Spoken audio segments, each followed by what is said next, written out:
Good evening, everyone. It's so nice to see all these people here tonight. Very good. We are going to stand for the Pledge of Allegiance and then have a 10-second of silence. And I guess I should tell you that today's date is May 11th. Call to order. It's called to order. I pledge allegiance to the flag of the United States of America and to the republic for which it stands, one nation, under God, indivisible, with liberty and justice for all. Please stand for 10 seconds and remember Larry Gweck and also Jack Winnett. Thank you.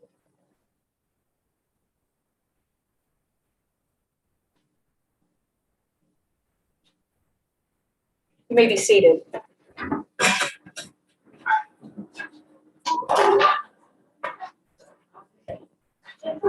Dan, would you please call the roll? Commissioner Nagel, Here. Commissioner Houseman, Here. Vice Mayor McCall, Here. Commissioner Hannah, Here. Mayor Kennedy. Here, thank you. Our sheriffs are here tonight. Your report is online. Is there anything that you wanted to come up tonight and say, or are we, come on up?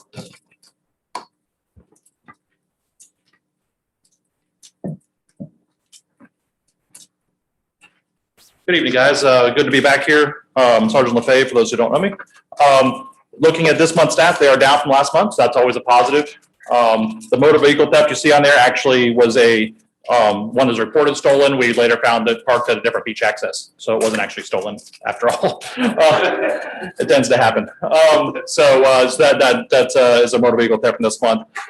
We have been noticing an increase in traffic crashes. We're working on that through traffic enforcement. You'll see our traffic numbers going up. And we are noticing that. We also are noticing a large increase in the amount of traffic out here, which is also a positive thing. A lot more people out on the beach, weather's getting better, and people are getting out and going to businesses again. So that's good news. So you guys have any questions on the monthly report? You guys have all seen it. The April one just came out today. I'm hoping everybody saw the newest one today that I just got today. Does anyone have any questions for the sheriff? Okay, hearing none. Thank you. All right, guys, thank you. I'd also like to tell the audience that if you come 15 minutes early, the sheriff will be here and you can talk to them privately if you have any questions for them. Our report of the Pinellas Suncoast Fire and Rescue is online, and next month they will be back with us, and they will be giving their report to us in person. So just so you know that. With that, Greg, would you come center for us?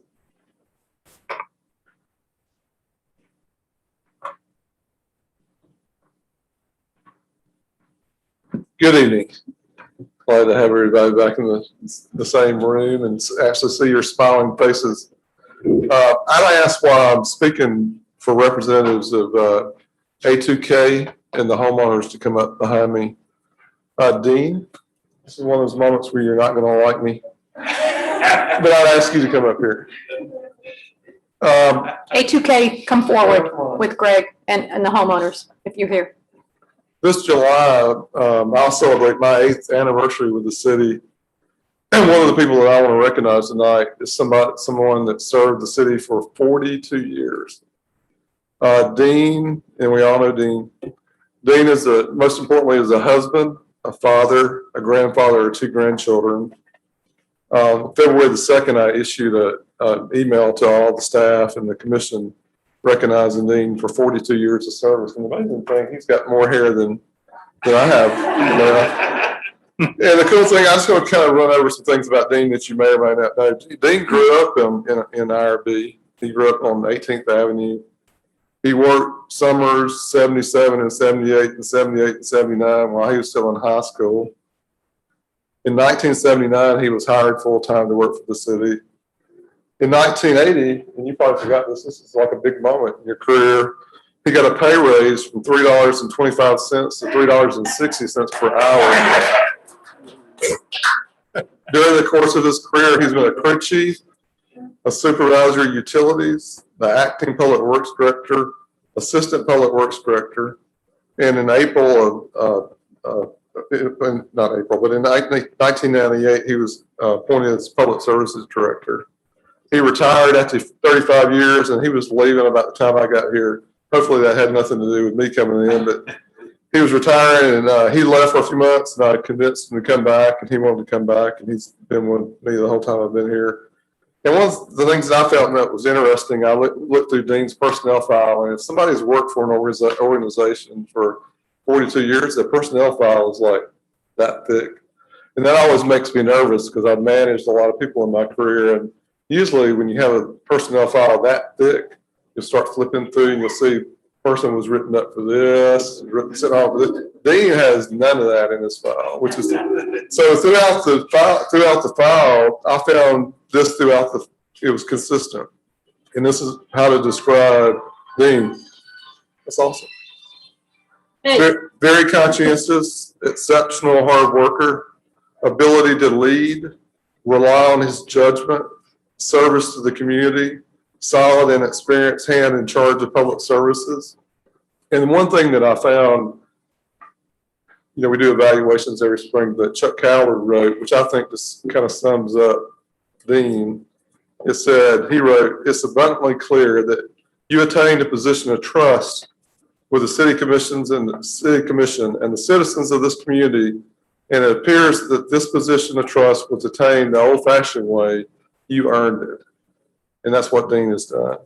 During his 42 years, he successfully played an important role in dealing with hurricanes, and I'm going to leave out a lot of things: hurricanes, tropical storms, sewer breaks, water breaks, capital improvement projects, red tides, public services, solid waste employee management issues, beach renourishment, revolving door city managers. Now, there was a time back 15 years ago where you had a manager for 6 months and they left for some reason. And he dealt with city commission meetings that lasted to midnight, which don't ever do that again. Street parades, boat parades, A2K events, IRB homeowners events, IRB Rotary functions, et cetera, et cetera, et cetera.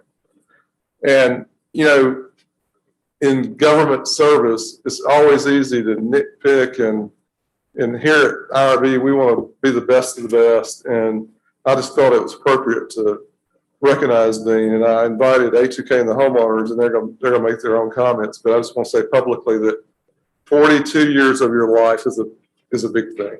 And Dean, I appreciate it.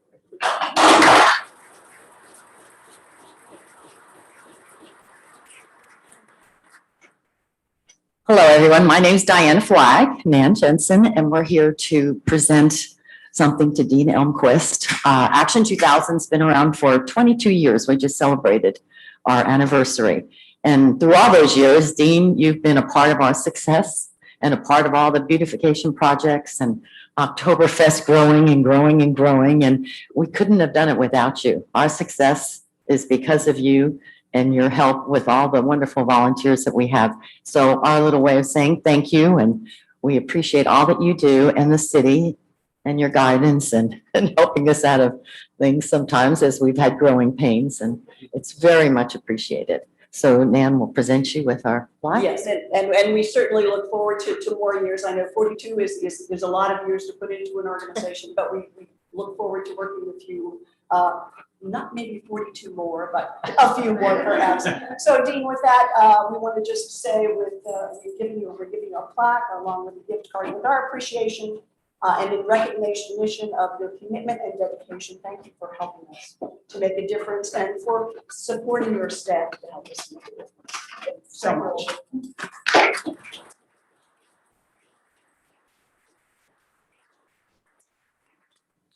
My name's Mary Beth Dunn with the IRB Homeowners Association, and I don't know how I can follow what everybody said about Dean, but I certainly second that. You've been wonderful through the years. You've helped us out. We wouldn't be able to do what we've done. We wouldn't be able to raise the money that we've raised without your help. And inevitably, something always goes wrong putting on these events. But I can tell you, when I see the city truck coming around the corner and I see Dean's smiling face behind it, I sigh a relief, and I know everything's going to be okay. So I appreciate all your help, and I hope to continue working with you. I sat on your award. I apologize, but I didn't break it. So these two also would like to present you with this award. Thank you very much.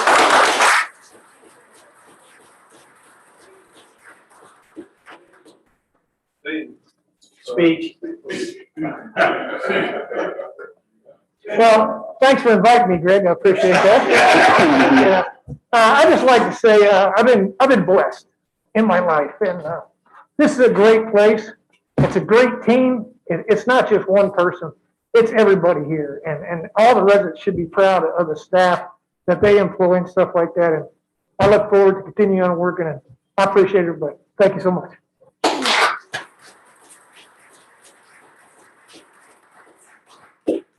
Do any of the commissioners, do you want to add anything at this time for Dean? Or we all feel the same, or you want to wait till you're, There's a consensus. okay. Okay, with that, we're going to go to public comment. Any member of the audience may come forward, give his or her name and address, and state any comment or concern that he or she may have regarding any matter over which the city commission has control, excluding agenda items. All statements made to the city commission shall be made to the city commission as a whole and not directed to any individual city commission member.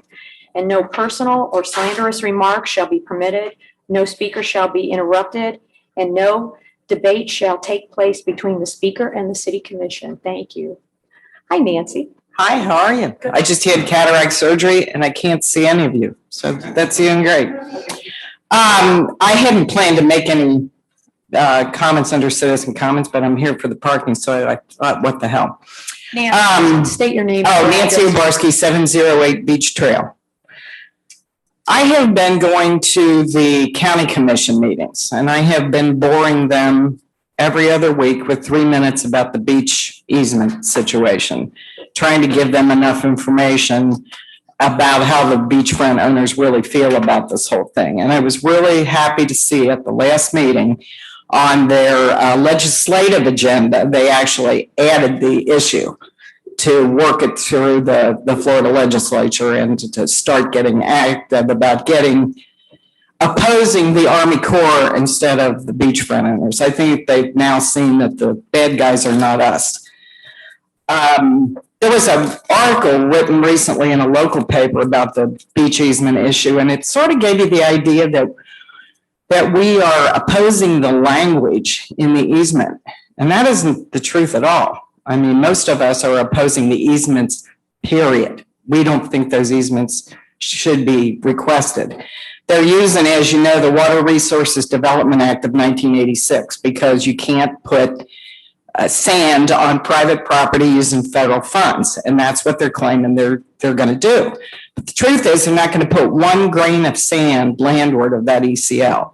So they're hiding behind this Water Resources Development Act, in my opinion, to get out of paying the bill. And we can't not allow them to get out of paying the bill for a 50-year, this project of ours was authorized for 50 years by Congress. And I think they don't have the money and they're trying to hide behind this Water Resources Development Act. I gave the commission an example of, I leave their meeting and I'm going the speed limit and the cop pulls me over.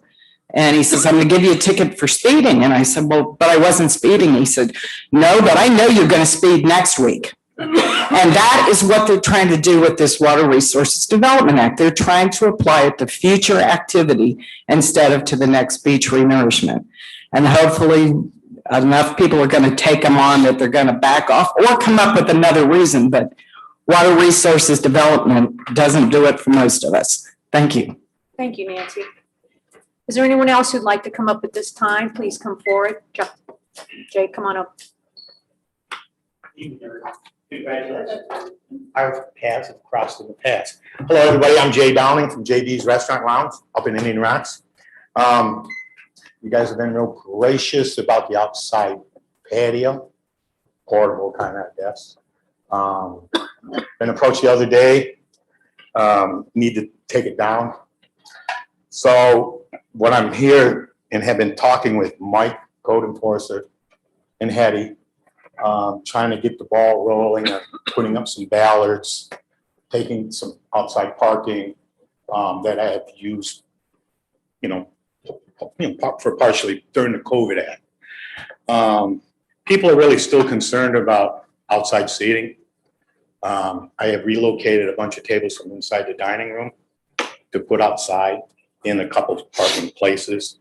So I'm moving forward with trying to put up the ballards. And what I'm asking for is maybe a hardship thing for 30 days to keep it until I can get, the ball rolling with the building department and going forward with getting a permit and everything. This is what I'm asking from all of you. I don't know if you can do anything for me, but I do have something for Hetty that she's been requesting. And I'd like to give this to her. This is some of the stuff we discussed about parking, liquor license, that kind of stuff. All right, okay. So we'll talk to happen in the past. So anyhow, you guys are all been cordial and everything, been real nice. Hopefully you can help me do something, and maybe I'll call Mike tomorrow or something. You guys can all kind of chit chat, because come tomorrow, Wednesday, technically I'm supposed to take everything down. I'm hoping that I don't have to. It's a real plus out there. People like to sit outside. So I'm thinking I'm within max of everything. Like I said, I've relocated tables from inside to outside to accommodate everybody. Thank you very much. Thank you, Jay. You bet. Is there anyone else who'd like to speak at this time? Please come forward. Hi, Don. Don House, 2104 Beach Trail. First off, the great thing about masks, even though I've had both shots, is that you can do the Nancy Pelosi, cover up your neck, okay? So everybody knows a good plastic surgeon. I'm ready for it. It's 70 years old. I'm just saying, okay? So I wasn't going to say anything either, but Nancy brought up about the beach easements and all that, and I've been following stuff. Back when the first easement came out, the first easement request, I was running against our current mayor, and I said, I wouldn't sign that easement, and I wouldn't have signed that easement. And so got a lot of flack on it. And then and our then mayor was just saying, well, just sign it. He was telling everybody in town just to sign the easement. And now we're into our second easement, which I wouldn't sign either. And our then past mayor was, from what I understand, trying to get other people to sign the easement. He was recruiting people to try and sign the easement so we could get some sand. It's odd that our past mayor, as of yesterday, the day before yesterday, I don't check it every day, had not signed the easement. So it's kind of weird that I understand that there's a few people that a cultish brand that runs the town, but there's a lot of things that we all have to look at, and every time I walk in here, I know I'm the smartest guy in the room about something. But I know that everybody else in this room is the smartest person in this room about something. And what I have found that as we come to this little pulpit, or whatever you want to call this, and we spout our 3 minutes, we're like, okay, say your 3 minutes, then go down and shut up and sit down. And our views, if we're not in the cult, are not acknowledged. And I think part of what's going to happen tonight is an issue that's later on down the line is that nobody was listening as we were talking. And a lot of things could be avoided if just listened every now and then, because we're not stupid. Most of us have, as a college graduate, as a lot of people are. So, we could have an opinion every now and then that might matter. And maybe you should listen. Thank you. Thank you, Don. Is there anyone else who'd like to come forward at this time? Please come forward.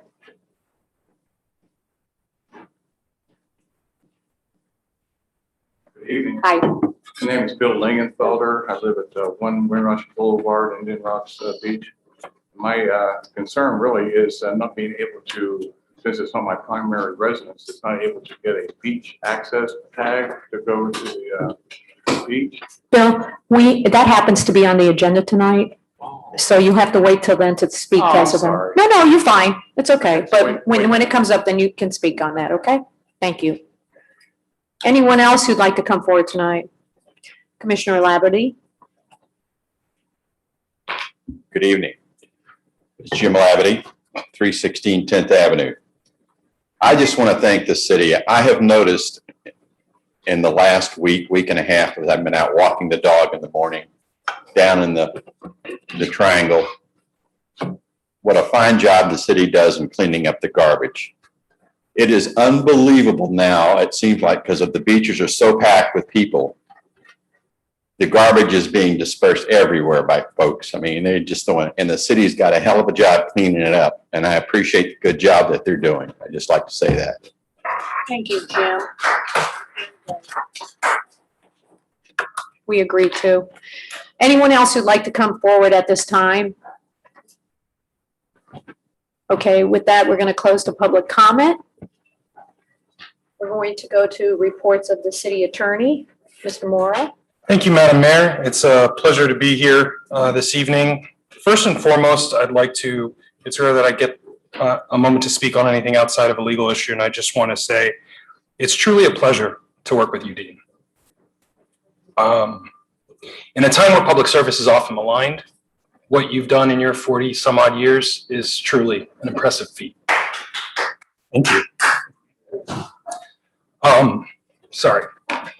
That said, changing to legislative issues, the legislative session just finished up. A lot happened and a lot didn't happen. Of primary concern historically in this community, short-term rentals. The short-term rental bills and preemption this session did not succeed. I'm certain, as it is to rain for about an hour every day this summer, that we will be seeing another version of that next legislative session. One of the primary concerns in this community and others about short-term rentals is how, absent the regulation prior to the June 2011 date, absent such regulation, what it's meant for the transition of residential districts and residential communities. We've argued that this upends, for those of you familiar with the law, Euclidean zoning. There's a famous case, City of Euclid, and it is a Supreme Court case that defines zoning as we know it today. Residential stuff is here, businesses are here. I would submit to you that of greater concern than the short-term rental ordinances is a separate statute that passed this session and is awaiting the governor's signature concerning home-based businesses. It was House Bill 403. It passed under, for a parliamentarian's point of view, somewhat abnormal circumstances. The House had a version, they sent it to the Senate. The Senate had a version of this bill, which was friendlier to local governments, if you will. The House was not amenable, and the Speaker and its Speaker were not amenable to that version. They sent it back, and there was a vote, and it passed 19 to 18. 3 members in the chamber did not vote. Some members raised in the Senate. Some members raised this as a procedural concern. House was unwilling to really take it up again, and it's considered passed. It was among the narrowest voting margins this session. Beyond its procedural concerns, what it provides is that by this bill, were it to be signed, it provides that a local government, quote unquote, may not enact or enforce any ordinance, regulation, or policy, or take any action to license or otherwise regulate a home-based business. In some ways, this is an outgrowth of the pandemic, as many businesses or business owners and their employees have pivoted to home-based working. So it's not a surprising revelation, but in its scope, it seems a little bit different than just people working from laptops in their homes. To be considered a home-based business, a bill provides that it must operate in whole or in part from a residential property. The employees of the business who work at that dwelling must also reside in the residential dwelling. It may have additional remote employees that do not work at that house, so you can run it out of there. Parking related to the business activities of that business must comply with local zoning requirements. There's a need for the parking generated by the business may not be greater in volume than would normally be expected at a similar residence. You can't change the structure of the residence to accommodate the business, like a drive-through window or things like that. As viewed from the street, the use of the residential property must be consistent with the uses of the residential area that surrounds it. Home-based business may not conduct retail transactions at a structure other than the residential dwelling. However, incidental business uses and activities may be conducted at the residential property. Activities of home-based businesses are must be secondary to the residential use. All business activities conducted at a home-based business must comply with any relevant local, state, and federal regulations concerning the use, storage, or disposal of corrosive, combustible, or other hazardous or flammable materials or liquids. And it goes on. It provides a home-based business may operate in an area zoned for residential use and may not be prohibited, restricted, regulated, or licensed in a manner that is different from other businesses in a local government's jurisdiction. This may mean, as with all laws, we don't know what it'll mean. There's a lot of speculation. Some say this is just simply memorializing what we know to exist. Accountants operate out of houses, lawyers operate out of houses. There's Etsy shops and all number of things that operate out of homes. So there's one view on this, that is that this is not really a change. I think taken to its more liberal construction or more likely construction, we may see a change were this to be signed by the governor. And I want to make sure you're aware of that, because a lot of the discourse surrounding the short-term rental ordinances and history in this particular community revolved around the frustration and anger of residents that they bought to live in a quiet beach community or on a calm cul-de-sac. They didn't buy to live near a business, and how can we not see that that's what this is? And staff, legal, and your commission telling you, we see that, we don't necessarily disagree with you, but there's only so much we can do. And that's true here as well, because in this preemption that's been passed, the legislature has been putting this kind of language in a lot of bills, and it says it provides that a provision allows for any adversely affected current or prospective home-based business owner may challenge any local government action in violation of this new law, and the prevailing party in a challenge may recover reasonable attorney fees and costs incurred in challenging or defending the action, including reasonable appellate attorney fees and costs. And so that is to say, if the city does attempt some action, it may, and it does not prevail, and that's challenged, it may be on the hook for attorney's fees and costs up through the appellate level, which is not normally how it works in the American legal system. Absent a statute or a contract, losing and winning parties pay their own lawyers, not each other's lawyers. So that's one element, and this is paired with another statute that passed, which were broad-based amendments to the Burt-Harris Act, which I've discussed in the past at this stage, commissioners, on regulatory actions that fall short of a taking but materially alter a property or until recently inordinately burden a property owner's property rights. One of the views of these two things, it was stated if you didn't want this to happen, you could live in a homeowners association where these things are restricted. That was one legislator's take on this. So we will see how that shakes out. Of course, these await the governor's signature. We don't know if there will be a veto or approval. I anticipate, as it relates to the home-based business bill, that was a priority of the speaker and the governor being aligned politically, of course. I imagine that will see approval, but we don't know yet. Of course, I'll report to you once we do know. There was also some interest in this particular community concerning a proposed bill that had to do with pedestrian crossings and pedestrian studies. Those RFID, the flashing lights, along Gulf Boulevard, request a proposed statute that would have changed them to operate on red, be facing in different directions, require studies. That did not pass. It died in the Appropriations Committee. There was, however, an interesting bill, Senate Bill 950, which passed both chambers unanimously, which memorialized or further articulated a statute that passed as far back as 2006, stating that the operators of motor vehicles must maintain at least 3 feet of distance from a cyclist or a pedestrian. And where you're in, let's say, a sharo, where they're allowed to operate in the roadway and you cannot safely pass at that distance, you need to just wait and keep that distance as you wait behind them. And there's a requirement that there be awareness campaigns and studies done, et cetera, but sort of just an interesting development. There's another bill that your manager and other administrative staff have been looking into that had to do primarily with requests for proposals and impact fees and the like, but it had added language that would require local jurisdictions to completely evaluate on a regular interval and report on the sustainability and state of affairs for stormwater infrastructure. This was, I believe, I can't say unequivocally because I wasn't tracking it throughout session, language that was added later. If that's wrong, my apologies. But regardless, the local jurisdictions are looking into what this means, how different this may be from NPDES reporting requirements that exist, and what financial outlay may be required by jurisdictions in future years to do that kind of study. You're talking about scoping infrastructure, scoping pipes, taking inventory of the pipes and knowing, and not just the pipes, but the sewage infrastructure by and large. So a very active session, a lot that happened, of course, tied to the pandemic, but also in various issues of preemption and otherwise.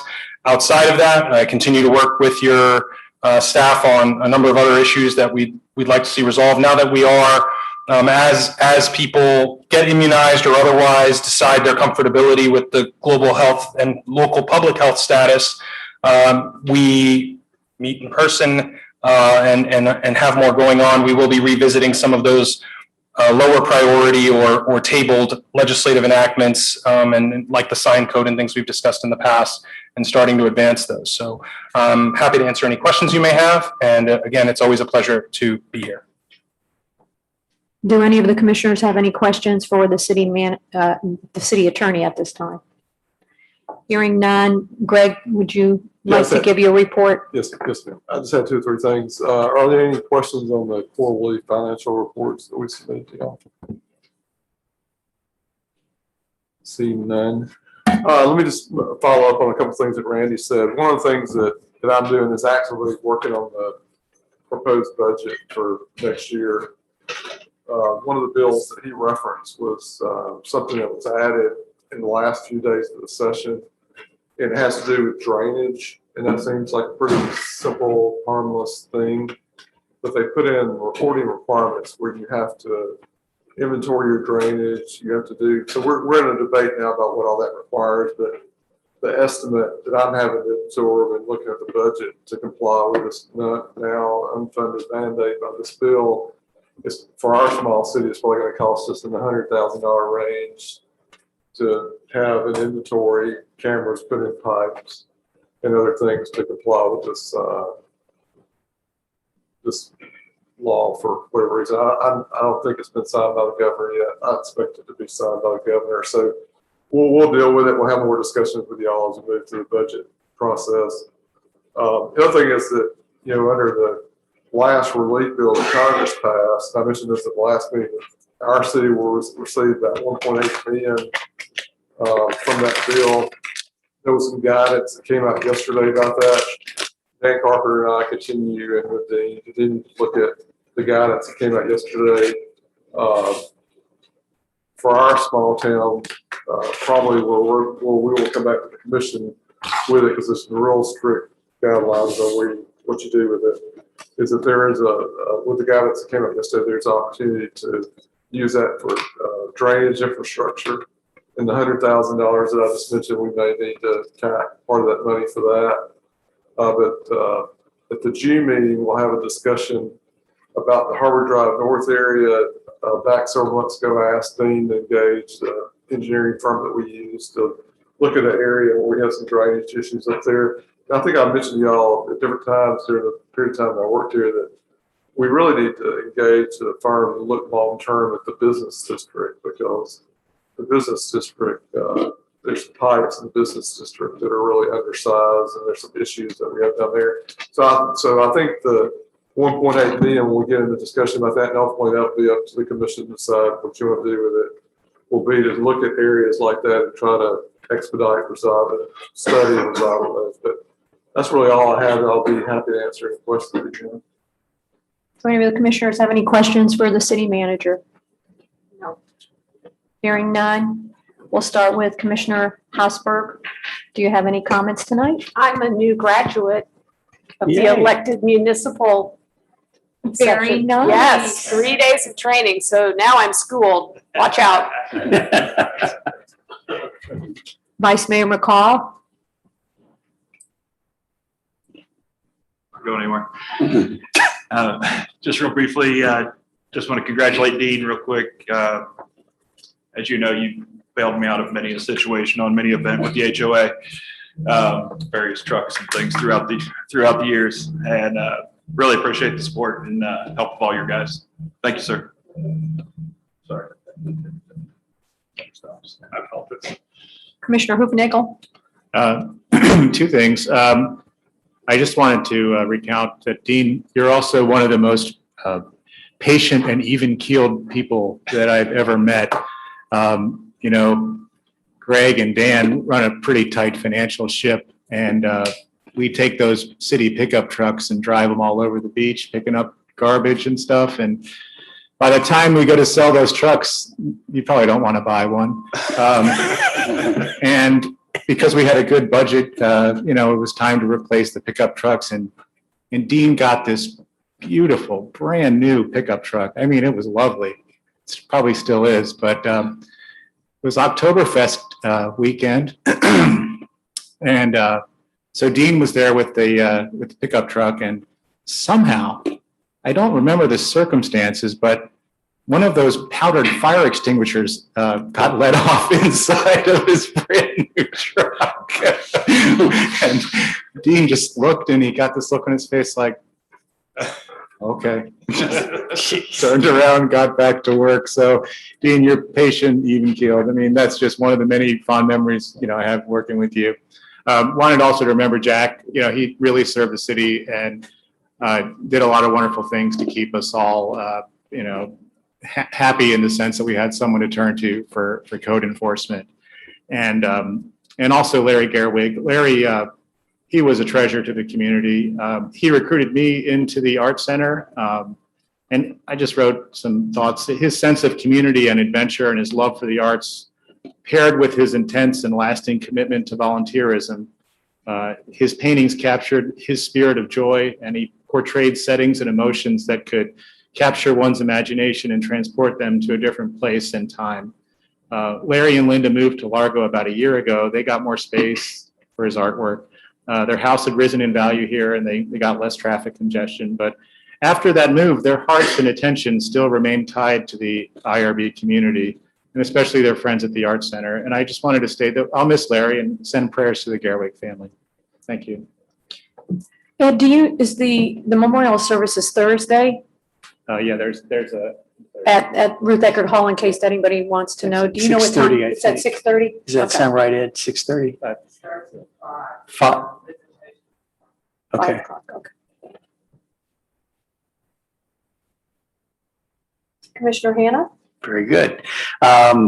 Dean, I can't add to what they've all said. And the best compliment I think you've had tonight is from this guy right here, because in my view, he's one of the most patient and calming people that I know.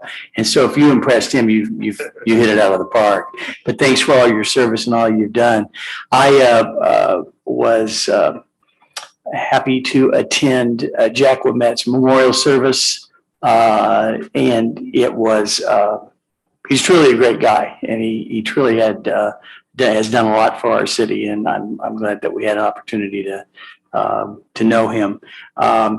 In his spirit of being with the Marines, several of his children were all dressed in uniform there because they're also following in steps. So, and also with Larry's a wonderful individual that has given so much to our town as well. That's all I have. Thank you. A little fact about Dean and I is he likes to tell everybody that we went to high school together, except that I'm much older. So, which is only 1 year. We go back a very long way. He is definitely a company man. He's been a great staffer. I know many times and personal incidents, good and bad. Dean has been the first one to call me, and I know he's been like that with other staff people. And I really appreciate you and thank you for everything that you've done for our community. As far as Larry, I've known Larry for many, many years. Awesome guy, great artist, and took it up later in life, and just a super. He and Linda, he enjoyed life. Just an awesome person, and we will definitely be truly missed. And with that, we will go to additions and deletions. Do we have any tonight? Hearing none, we'll go to the consent agenda. Randy, would you read the consent agenda, please? Happily, Madam Mayor, there are 2 items on the consent agenda. Item A is approval of the April 13, 2021 regular city commission meeting minutes. Item B is approval of resolution number 2021-06, a resolution of the City Commission of the City of Indian Rocks Beach, Florida, supporting Safe Streets Pinellas, a Vision Zero effort to eliminate traffic fatalities and serious injuries on the Pinellas Transportation Network, and providing for an effective date. These are the 2 items on the consent agenda, Madam Mayor. Thank you. Is there a motion for the consent agenda? A motion to approve the consent agenda. And is there a second? Second. All in favor? Aye. Aye. Consent agenda carries. Now we'll go on to the public hearing, 6A, BOA case number 2021-01, 1615 First Street. Randy, would you read, please? Happily, Madam Mayor, we are now transitioning from legislative discussions and reports to a quasi judicial hearing. In a quasi judicial hearing, commissioners, you are not making the law, but rather applying the law to establish facts and criteria.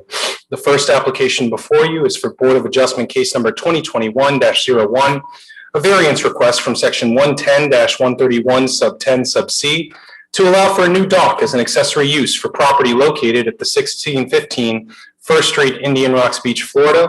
The owner is the Calvary Episcopal Church. Before we begin, has any member of this commission had any ex parte communications with the applicant? No. No.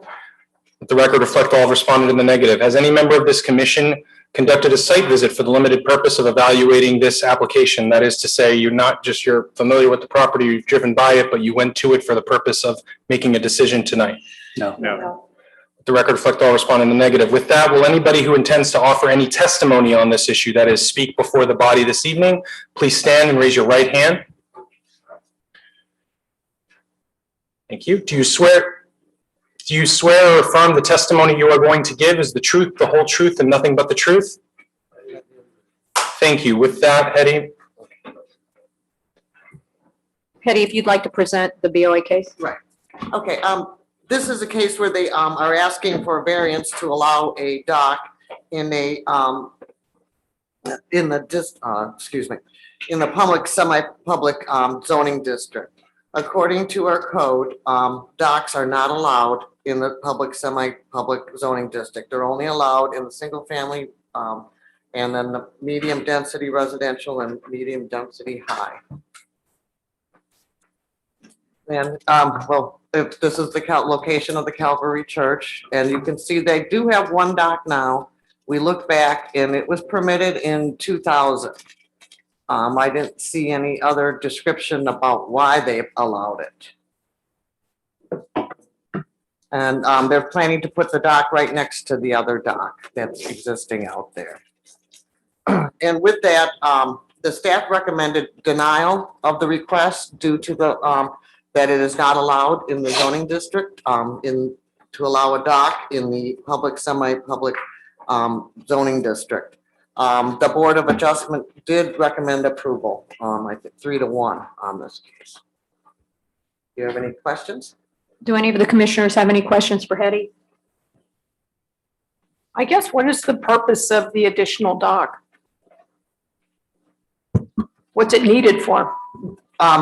They wanted to bring in some people to their church. Okay. And the applicant will also have an opportunity to make its, the applicant will have an opportunity to make its presentation as well. If there aren't, are there any other questions before we bring the applicant forward? Hold on. Okay. So there's docks all around, right, on both sides. Right. So I guess where does the zoning run into a problem? Is it only on that particular seawall? Yes, yeah, that's the only public, semi-public. The rest is all residential allowing the docks. Mm-hmm. Okay. Yeah. Anyone else at this time? Okay, at this time, if the applicant would like to come forward and give their presentation.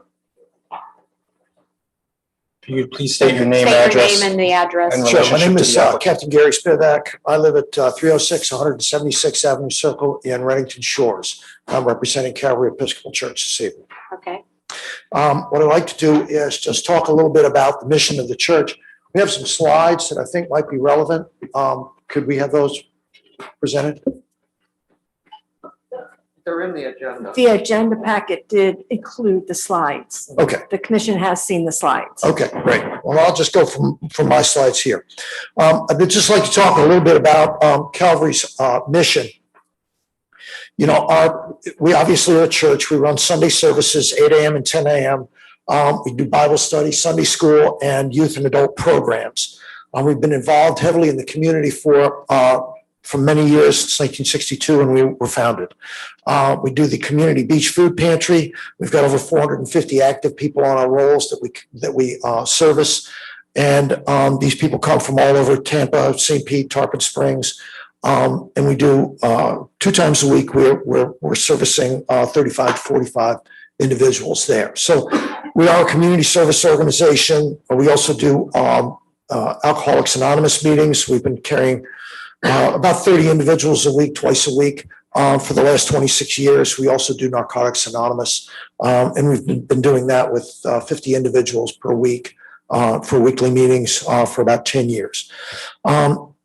The other things we've been doing for the community, we provide parking for the businesses and for the beach. People voluntarily, or people park in our parking lot during the week, and voluntarily make contributions to our church for the use of the parking. We also provide waterfront access to the community. It's really one of the only places in Indian Rocks Beach where people who don't live on the water can get access to the water. Looking at some of the hardships that we've endured over the last year, the impact to our operations has been pretty severe. Our church services are 1/3 the participation level that they were in pre-pandemic levels. We've canceled our youth and Sunday school programs. We have minimum fellowship opportunities, and our special services, weddings, baptisms, and funerals have been severely reduced by the pandemic. We're looking for a way to improve our opportunities, and this is through outdoors, such as many of the other businesses in town have been trying to do, is to enhance their exposure by conducting business outdoors rather than forcing people indoors. So, this would enable us to do more services outdoors, weddings, baptisms, and funerals. We do a sunrise service now for Easter, which we hold in the parking lot. We had quite a number of people there. I don't know the exact number, but we had a big turnout for that. We'd like to be able to conduct that in a bit more of a better setting, which would be on the waterfront. Anyway, this is all a beautification of the waterfront area. Things that you might want to consider in this is that we are a semi-public property, and so we are having people come onto the property for the use of our waterfront there. There are several homes who have more than one dock, so we wouldn't be the only one in the area with multiple docks into the cove area there. But those are, as the lady pointed out, private residences.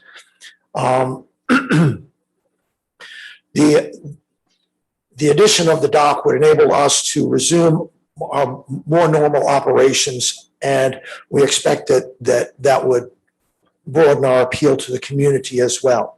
In terms of the community, we've talked about the parking that we do, but that parking lot has also been used as emergency helicopter access for emergency situations.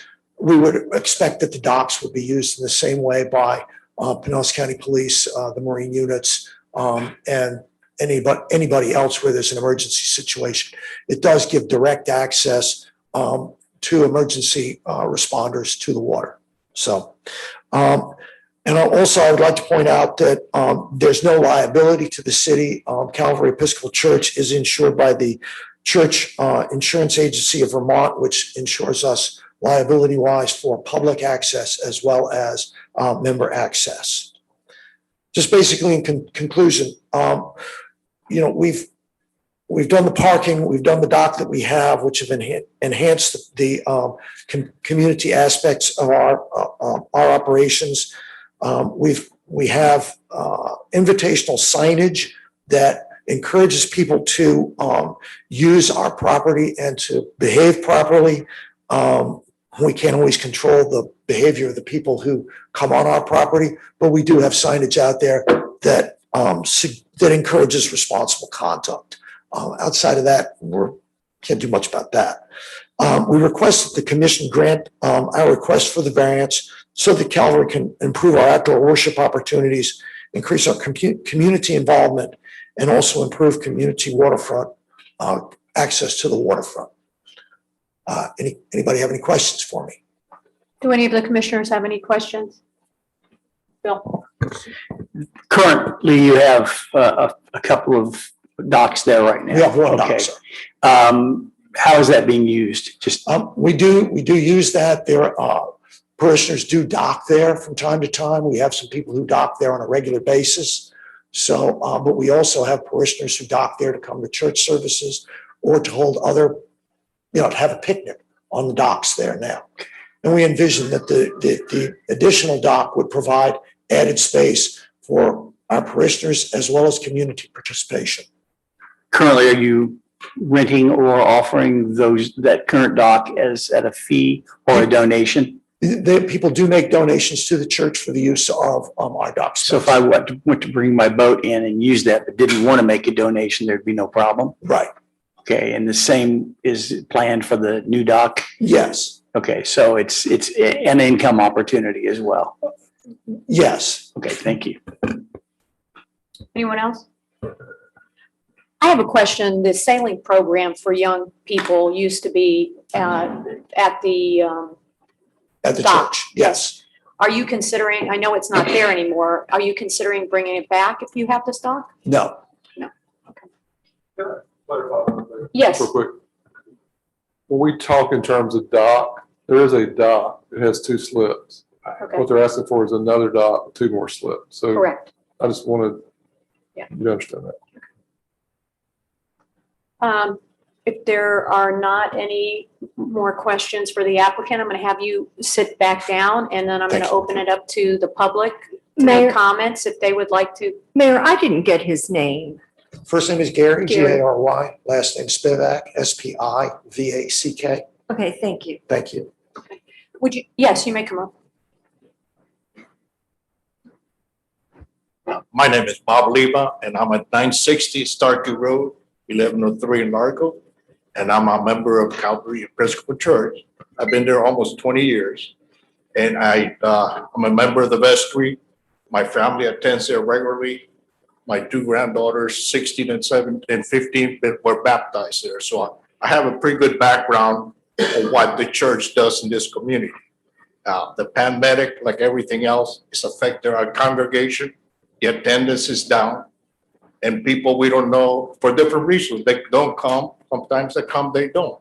So in order for us to accommodate whatever their desire is and whatever their concerns are, our idea was to create an outside chapel. And this is adjacent to the new dock.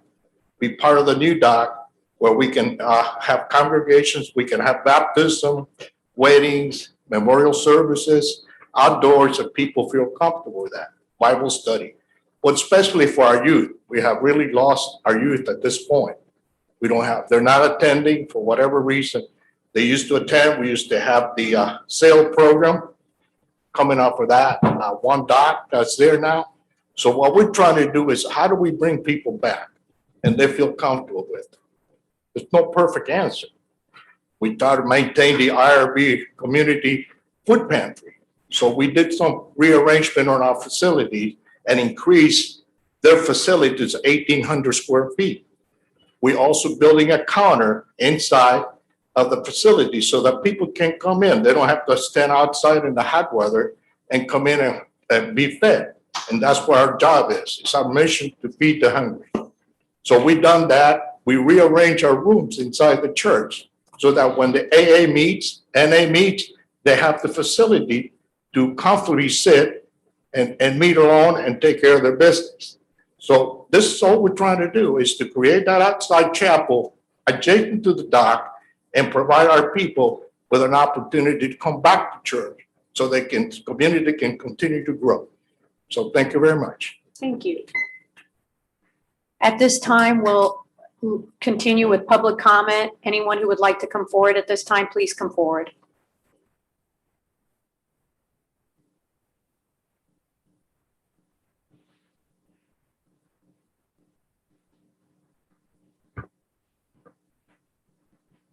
Hello, my name is David Blissner, Bliesner. I live at 1612 First Street, which is directly across from the church.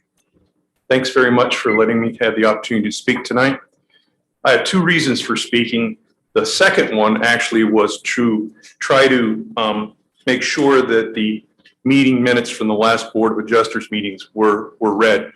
And specifically that there were 6 different criteria with which the staff recommended that the church not be allowed to put in a new dock. And the final conclusion, as we heard as well, was that they did not recommend it based on the 5 different things that were listed in there. So that's on page 37 to 38 of 165 pages of the packet for the meeting. The first thing that I wanted to do was to very respectfully request that the commission not approve Father John's request to put in a new dock. I have several reasons for this. I understand Father John's business and revenue model requests to put in a new dock. And I've actually spoken with him about his business and revenue model in the past. And it's actually brilliant. His donations expected approach to the parking model, reinforced by signage that appears to work fabulously based on the number of people that park at the church and near my home every weekend. Despite the way of accepting donations, the signage is very clear that donations are expected. I can only conclude that the reason he wants another dock is that the operations probably will be working as well for that second dock because there's 2 sailboats there that are already moored at the church and they're there all the time. I get up in the morning, I see 2 masts. I go to bed at night, I see 2 masts right out through my bedroom. And they've been there for over a year because I've been home for a year. And as we heard earlier tonight, they are paying some type of enumeration in order to be docked there.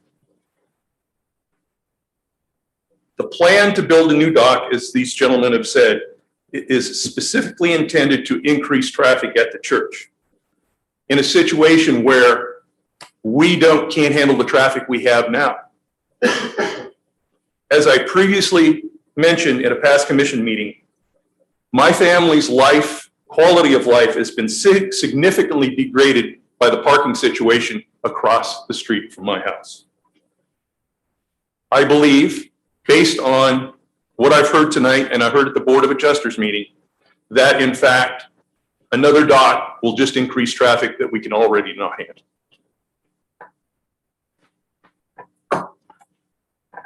To give the city credit for the work they did, and I appreciate it, I just want to go through those points again. The property is located in a public semi-public zoning, which does not allow for docks as permitted as an accessory use. That's the first thing that came out of the code analysis. The applicant did not create any special conditions or circumstances. The second point. Granting variances would confer special advantages to the applicant, and it would allow for a dock to be constructed in a district that does not permit docks as an accessory use. Denial of this variance would not deprive the owners of the use and enjoyment of the properties and would not cause undue hardship for the applicant. Denial of the variance would not prevent the applicant from reasonable use of their land, and granting the variance would not be in harmony with the general intent and purpose of subpart B. This falls into special treatment. Based on the variance review criteria, section 2-15, the staff recommends denial of the request. I'm going to have you wrap it up now. Your 3 Yes. minutes, okay? But Thank thank you. Thank you very much. Is there anyone else who'd like to come forward at this time concerning this variance? If not, we will close the public hearing. Is there any rebuttal? The staff first, and then we'll go to the applicant. Staff have any comments? No, not at this time. Do any of the commissioners have any comments or questions to Hetty before I go to the applicant for rebuttal? Hearing none, would you like to come back up at this time? Okay. I would like to point out that that the signage that we have there now does encourage donations. That is a fact. And any church that you see in any part of the world exists through donations. Every church in the world tries to be a good community participant, and we try to do that. There is an increase in traffic. I don't think the dock will increase any traffic on land at all. It's just one dock, and it doesn't have anything to do with traffic on the land. There's traffic there now, and people are going to park there. They're going to park there whether we allow them to park there or whether they just trespass and park anyway. So you really can't help that.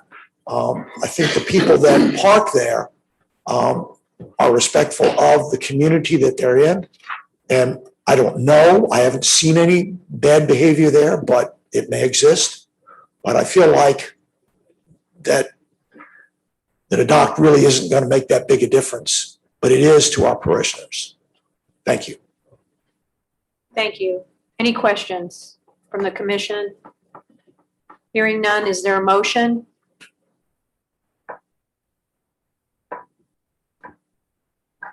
Is there a motion to accept or deny from the commission?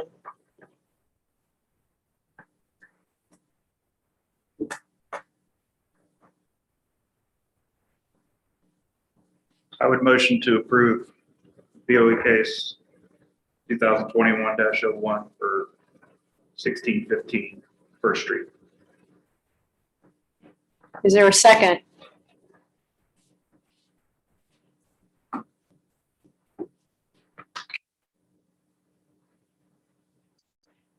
Is there a second from the commission? Hearing none, the motion dies.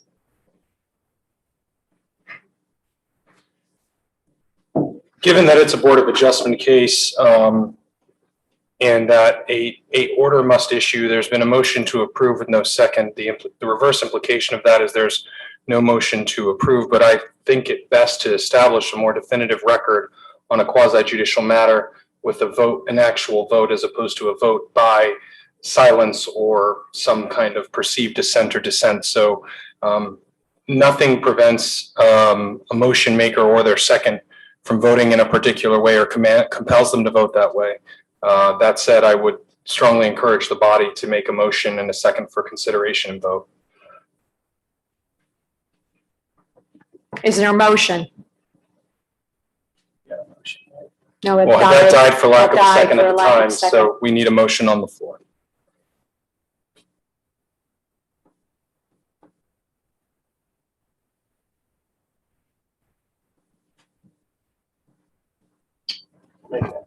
Motion to deny? Motion to deny, is there a second? Second. There's a motion to deny on the floor.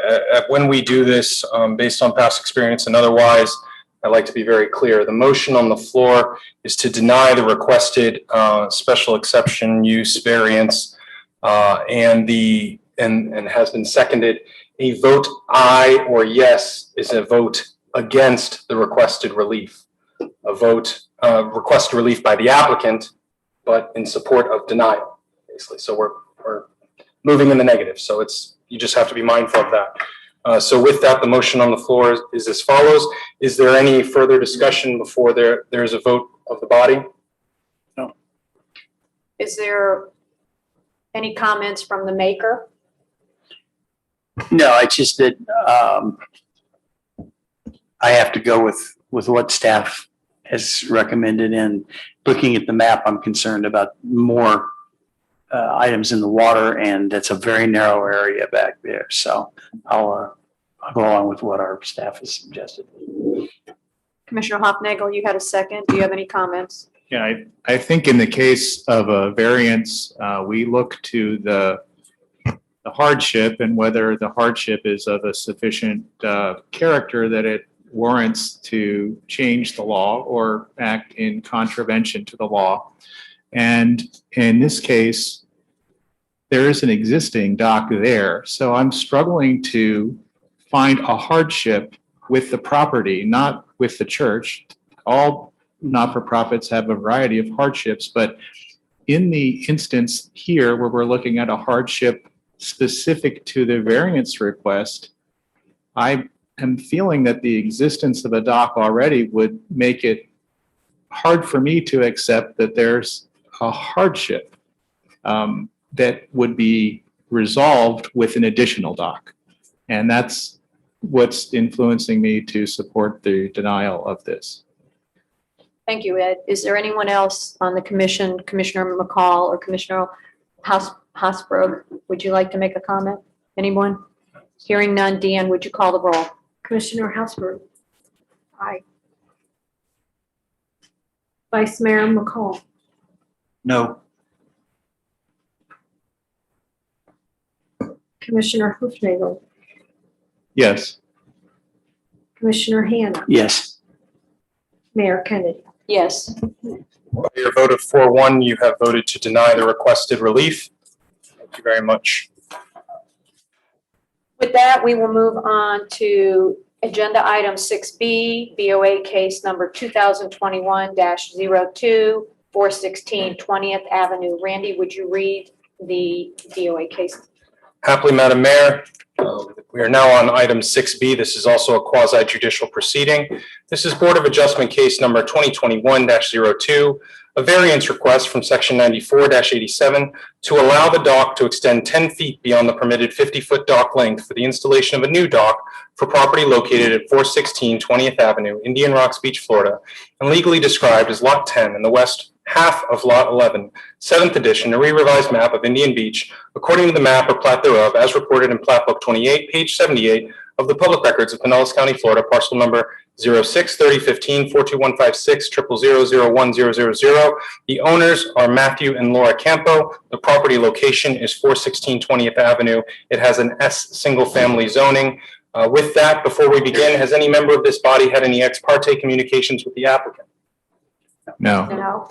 Let the record reflect all have responded in the negative. Has any member of this body conducted a site visit for the limited purpose of evaluating the application before you this evening? No. Let the record reflect all have responded in the negative. With that, will anybody who intends to offer any testimony before this body, please stand and raise your right hand? Do you swear or affirm the testimony you are going to give this evening is the truth, the whole truth, and nothing but the truth? I do. Thank you. With that, staff may begin with its presentation.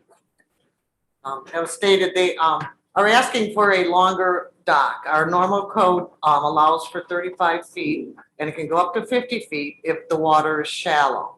Well, what's happened here is the water at 50 feet isn't even deep enough for a boat. And we have a whole engineering report put together about the water depth and everything.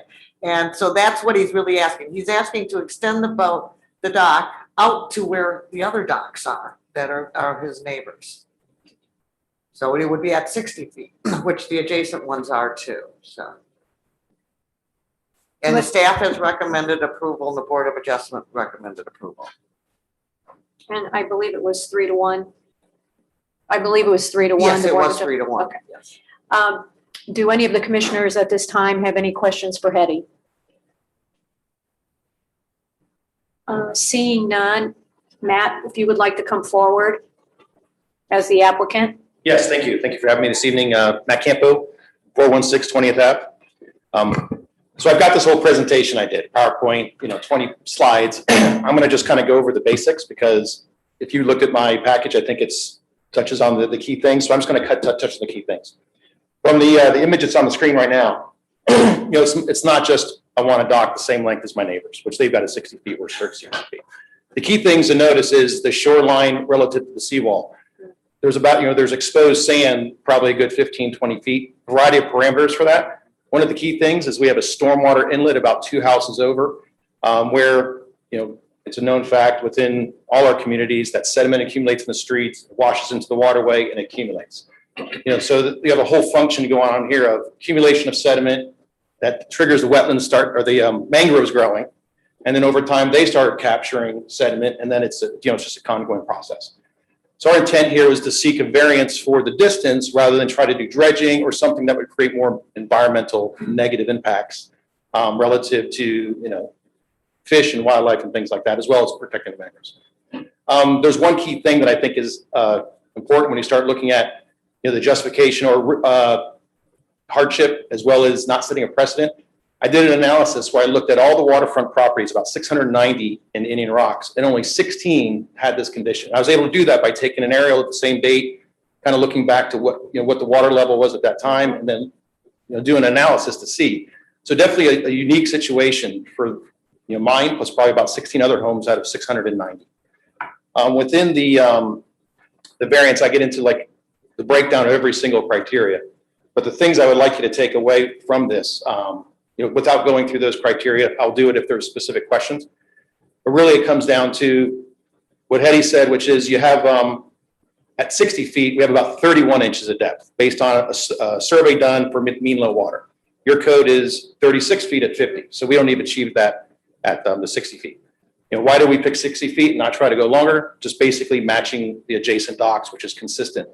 On the north end of this same basin, there's a storm inlet, and they have the exact situation. There's a large area that you can clearly tell is shallow. Everybody over there has docks that are in the 55 to 65 foot range.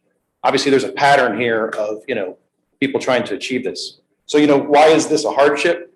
One of the hardships is, the stormwater issue that, creates these types of things, that's beyond my control. That's definitely something that's not self-imposed. But also it comes down to, why we're here in Indian Rocks, why we bought a house that's waterfront, which we purchased this about a year and a half ago. The hardship is really, it's for us to have the same enjoyment of the waterway as everybody else. So I have this scenario of me taking my family out on the boat, coming back, and it's low tide, and we have to sit there and wait for the tide to come up. And you're going to have 16 people out of 690 that have this situation. So without getting into all the breakdowns of each hardship, I just wanted to paint that picture of, why we're making this request, versus trying to do dredging or something like that. That we also have maybe the same result. We'd have deeper conditions, but negative impacts on our environmental conditions and our mangroves. So I'll leave it at that for now. I'll save any other time for if I'm needed. Thank you. Do any of the commissioners have any questions for Matt before he sits down? Matt, wait a minute. See if somebody wants to ask a question. Any questions? Okay, I will let you sit down now. Get your steps. Yeah. Anything else for Hetty before we go out and we open public comment? Hearing none, I'm going to open public comment. Is there anyone who would like to speak on this variance? Hearing none, we'll close the public comment. Do you have any other rebuttal or anything that you missed that you would like to say before we go to the commission? I don't. Again, I kind of relying on the documentation we've already submitted. Okay. What I've provided is really the same thing. It would just be me voicing it out. So I'll let you guys discuss this one. Okay. So, thanks. Commission? Is there a motion? Motion to approve BOA case 2021-02. And is there a second? I'll second the motion. Is there any comments from the maker? No, I think it's pretty evident being so close to that outflow is, and we all know what over time that does. So I think it's legitimate hardship. Thank you. Commissioner Hausberg? Any comments? No. Do the other commissioners have any comments at this time? Hearing none, Deanne, would you call the roll? Vice Mayor McCall, Yes. Commissioner. Oops, I'm sorry. Commissioner Hoofnagel, Yes. Commissioner Hausberg, Yes. Commissioner Hannah, Yes. Mayor Kennedy. Yes, motion carries. Good luck. You too. With that, we'll move on to 7A, our other legislative matters. I'm going to turn this over to Greg. Yeah, this is a request that the city has received, and it's just consideration that the five of y'all have to make about a proposed increase to the local option fuel tax. And I'll ask Dan just to briefly give a little background. He's provided staff report to Dan, if you'll just cover it briefly. Everybody hear me? Yes. You're gonna have to use the mic. I'll pick you up.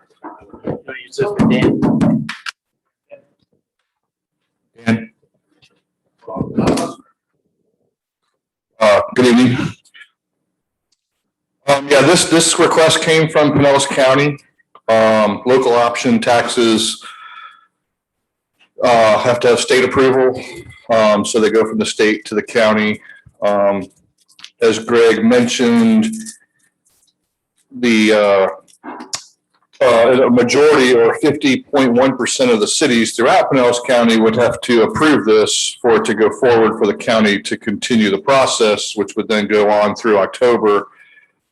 Briefly, there's currently a 5-cent local option fuel tax that is charged throughout the county on gasoline and diesel. It's paid for by anyone that fuels up within Pinellas County area. The county estimates that 1/3 of the money comes from non-residents that come through, similar to the penny for Pinellas, which is another local option tax. We share in this revenue, the current 5 cent at a rate based on our population. Obviously, we're small amongst the other 23 cities. Believe it or not, we only get about 0.2% of the money, but 0.2% of 1% of the money equals approximately $50,000 a year currently. This increase, they estimate, would generate approximately about $20,000 more a year to the city. The money's very limited, just like all option taxes, like your sales taxes, fuel tax is limited to transportation uses. Any additional increase to it that the county's asking you to consider would, of course, be limited in the same manner, the additional funds. The city currently uses our money in whole that we get from the current local option. And I believe the manager's proposal, if we get any additional, would be to continue to use it in the same manner. And that use is for street lighting within the city, which has both a rental and an electric cost on an annual basis. So hopefully I kind of covered what's in the agenda memo. I'd be glad to answer any questions if there are any. Do any of the commissioners have any questions for Dan Carpenter? No questions at this time. Okay. I think that we'll go ahead and go out to public comment, and then we can bring Dan up if someone has any questions. Is there anyone who would like to make a comment at this time? Please come forward. Yeah, Don House, 2104 Beach Trail. That Tesla Model X in the parking lot's mine, and I got a Cybertruck order to replace my F-150. So you ought to get the county to bump it to 50 cents. We ain't got more money. Thanks. Thank you, Don. Is there anyone else who would like to come forward at this time?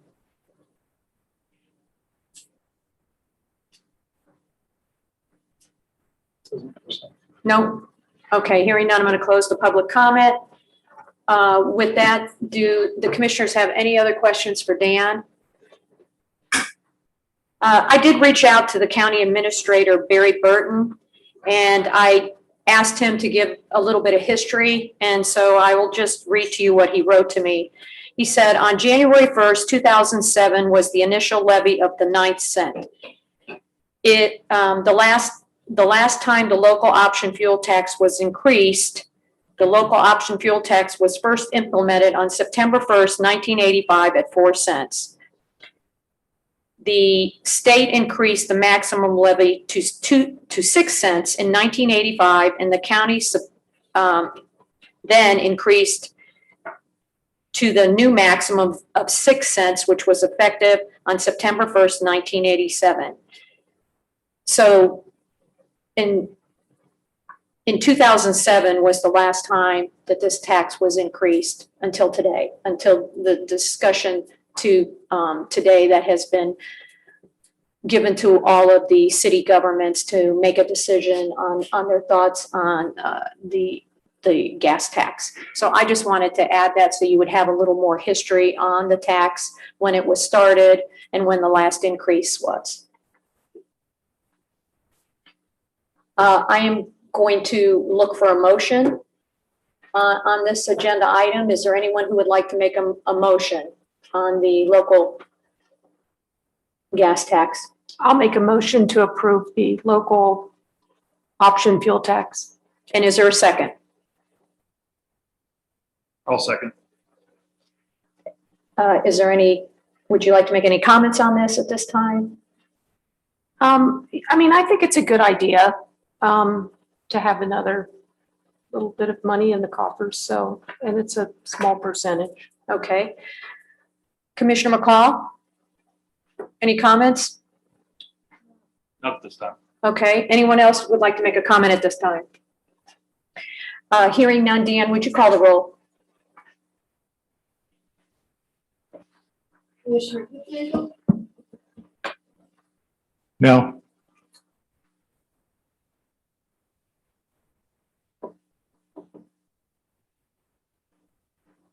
Commissioner Hannah, No. Commissioner Oscar, Yes. Vice Mayor McCall, Yes. Mayor Kennedy. Yes. Motion carries. We will go on now to 7B, ordinance number 2021-02, first reading. Randy, would you please read the ordinance? Happily, Madam Mayor, this is ordinance number 2021-02, an ordinance of the City of Indian Rocks Beach, Florida, amending Chapter 62, Traffic and Vehicles, Article 2, Stopping, Standing, and Parking, increasing the fee for parking violations, restricting the hours of parking on the city's beach accesses, amending the requirements for securing a resident parking permit decal, specifying permissible uses of a resident decal, repealing the provision for temporary guest parking permits, amending the fee for replacing a city-issued parking permit, and providing for severability and effective date. This has been a first reading of ordinance number 2021-02 by title only. Commissioners, I want to thank you for your flexibility, in large part because of the recent demands of my practice. I did not get you the revised version of this ordinance until earlier today. I was comfortable doing so in part because the ordinance's revised terms do not differ in terms of substance and enforcement mechanisms from what you considered at your workshop and the provisions you made public. What was added to was a whereas clause. In the whereas clause, it says, whereas the City Commission has carefully considered this ordinance addressing resource management and amended previous iterations hereof in response to administrative input, evaluation of factual data, feedback, and comments from the public during multiple public hearings and workshops, and upon each commissioner's own individual policy concerns and discretion.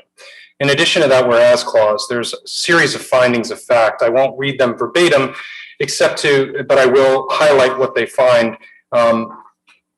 First, it notes the recent trend in the past 2 years of your consideration of a series of transportation and parking related ordinances, noting particularly the golf cart and low speed vehicles, the discussions concerning on-street and grass parking previously revisited earlier this year, in similar matters. The finite amount of public parking within the city's beach accesses, noting specifically that there are 73 resident-only parking spots in the city.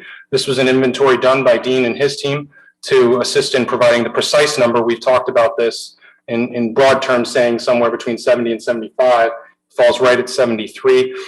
In those findings of fact, in 5A sub Romanet 1, it says total, TOAL, that's a Scrivener's error that we will address. It's total across 28 beach accesses. There's 61 at the beach accesses, and that's not at any single one, but at the series of them.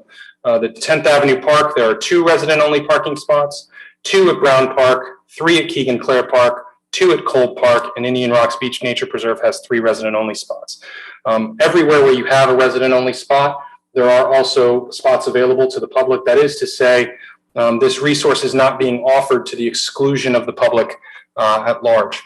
Since 2015, the city has averaged an estimated 3,235 active registered voters. Were you going purely by the number of registered voters, which not every person necessarily, every property owner or resident qualifies to be one. However, your registered voter number is 44 times higher than the number of spaces available, that's 73. The number during the period from 2015 to 2019, you've issued an average of 2,785 parking permits. It's roughly 38 times higher than the 73 spots. This emphasizes but articulates with some particularity the scarcity of the particular resource being regulated, which you've addressed in the past at your meetings.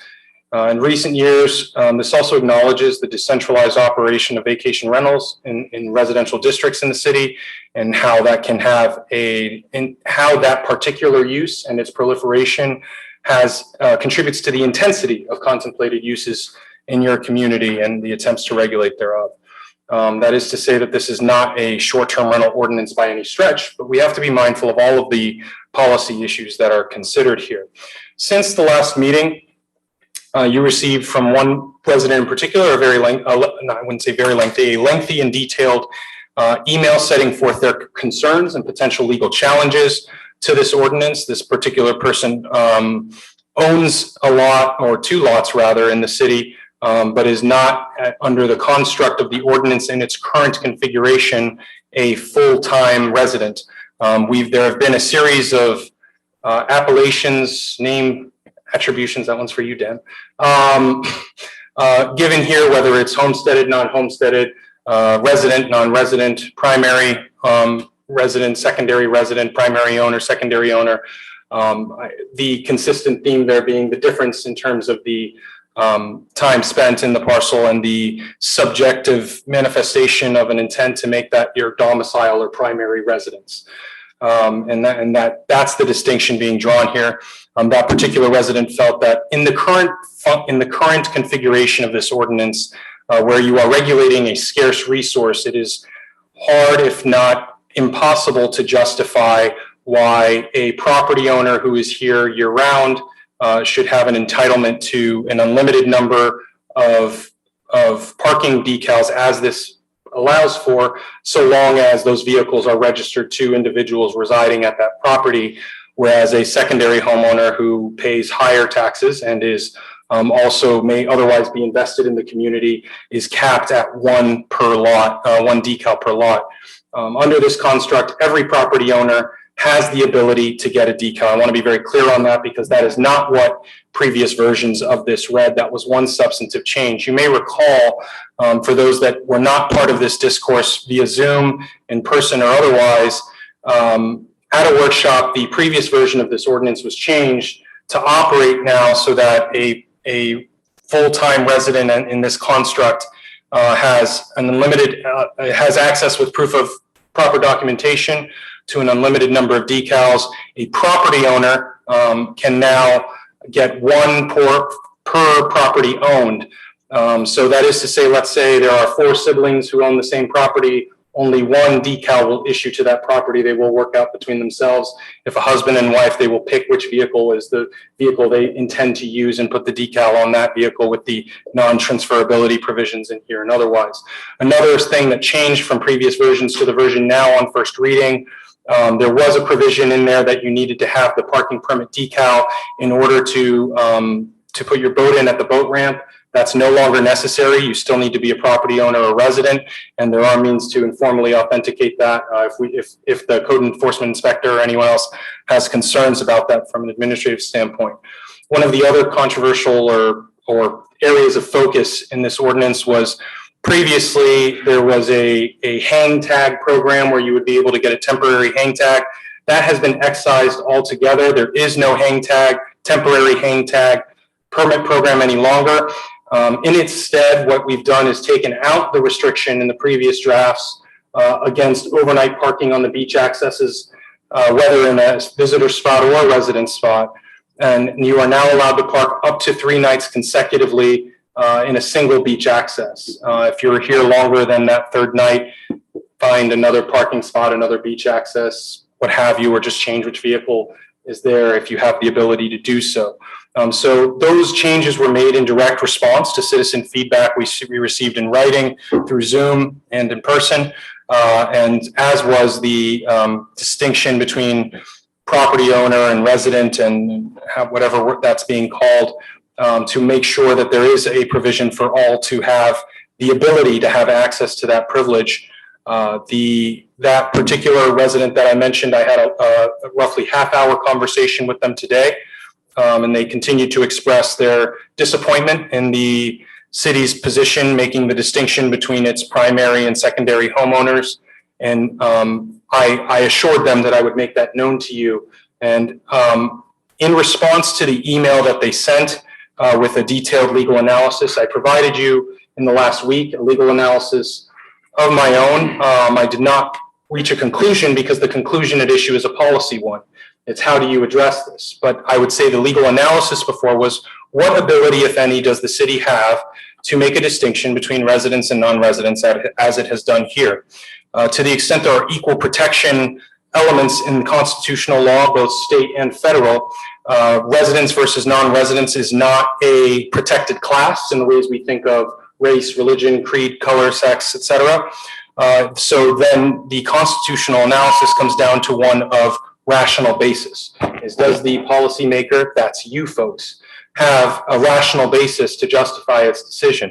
I provided you with cases from the Supreme Court of the United States, Florida appellate courts and other federal and state courts outside of Florida to show you how that analysis goes. The standout case from Florida was the city of Maitland case, where they simply regulated so there would be more access closer to one piece of infrastructure, and had no findings of fact beyond the desire to have that access easier. And the court found that that was not a rational, there was no rational basis to justify that. The balance of the other cases did find the standard case is an Arlington County case that went to the Supreme Court, and the court found where they were trying to regulate environmental factors and the impacts of traffic on that and otherwise, that was a rational basis. That is to say, reasonable minds may disagree as to how this shakes out.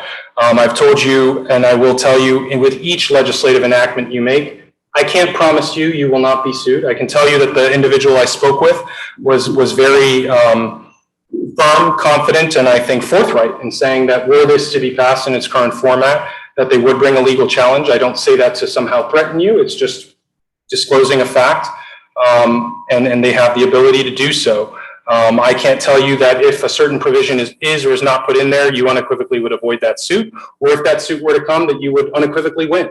You go to a court, and that's the process. If that's where this goes. But all of that to say, and I know that this is a longer-winded introduction to a fairly innocuous ordinance, as ordinances can go. Not to say that the rights at issue are trivial, but innocuous in other respects. I want to make sure that I'm very clear about this. The five of you who sit around me now are the policymakers. I am not a policymaker. I give you advice. I cannot compel you to do anything. I cannot bar you from doing anything. The same is true of your city staff, your manager, your planner, finance director. We give you advice. You make decisions. You set the policy. So as it exists in its current form, it is for the five of you to discuss how you think you should proceed as a matter of policy. I've spoken probably far longer than necessary at this point, so I will yield to any questions you have and allow you to discuss this as you see fit. Does anyone have any questions for the city attorney at this time? Commissioner Hopnagel? Randy, it's not a question, but gratitude for the legal research that you did. It helped me to understand the issue better. Thank you. Thank you, Commissioner. Well, I'm going to go to public hearing. Public comment. Yeah, you can come up with public comment. Greg, would you like to at this time add anything to what our attorney said? No, ma'am. Okay. Any of the other commissioners, do you have any before I go out to public comment? At this time, Don, come up for public comment.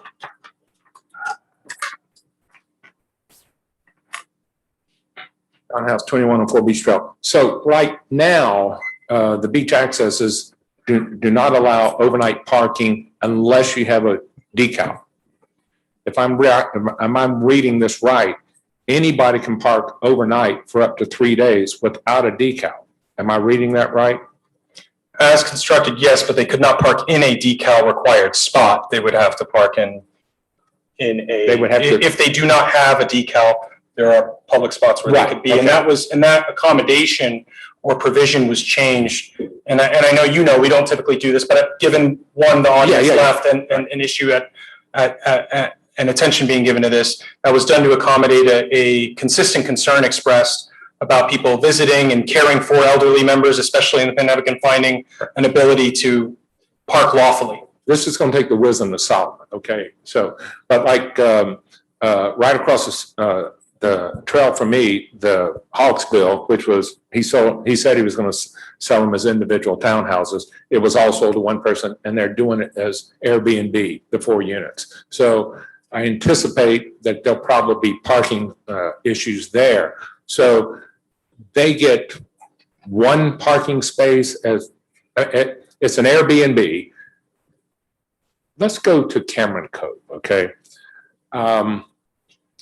Those are tax deeded 1 week at a time, correct? Am I mistaken or not? And they have, 40 units in there? I'm guessing 40, 45, something like that, times 50 weeks. That's 2,000 units. I bring this up because I have my sailboats parked on the beach. I actually met a guy who had a unit there for 1 week, and he lived in Hillsborough County, and he bought it so that he got a parking sticker for his sailboat for the beach. Now, I'm just extrapolating that. If 2,000 people put their boats on the beach, that's horrendous. I've been watching, that hasn't happened. But what happens here with 2,000 tax deeds, if they're all individual tax deeds, what happens with that? I mean, we're talking individual units, they all have a tax deed. There are 2,000 potential one permit things. 1 times 2,000 is 2,000, okay? So when we're looking at Cameron Cove or the one across the street from me, where there's 4 townhouses that are going to be run as an Airbnb, the units there, I don't know how anybody gets a parking permit. Now I can see at Cameron Cove, because they have a tax deed for 1 week, they can theoretically get a parking permit, correct? Am I right, wrong? You know, and so what, wisdom of Solomon, guys, we're gonna have to keep working on this, okay? But at least we're making some good progress. Thanks. Thank you for your comments. Is there anyone else who would like to come up at this time concerning this issue?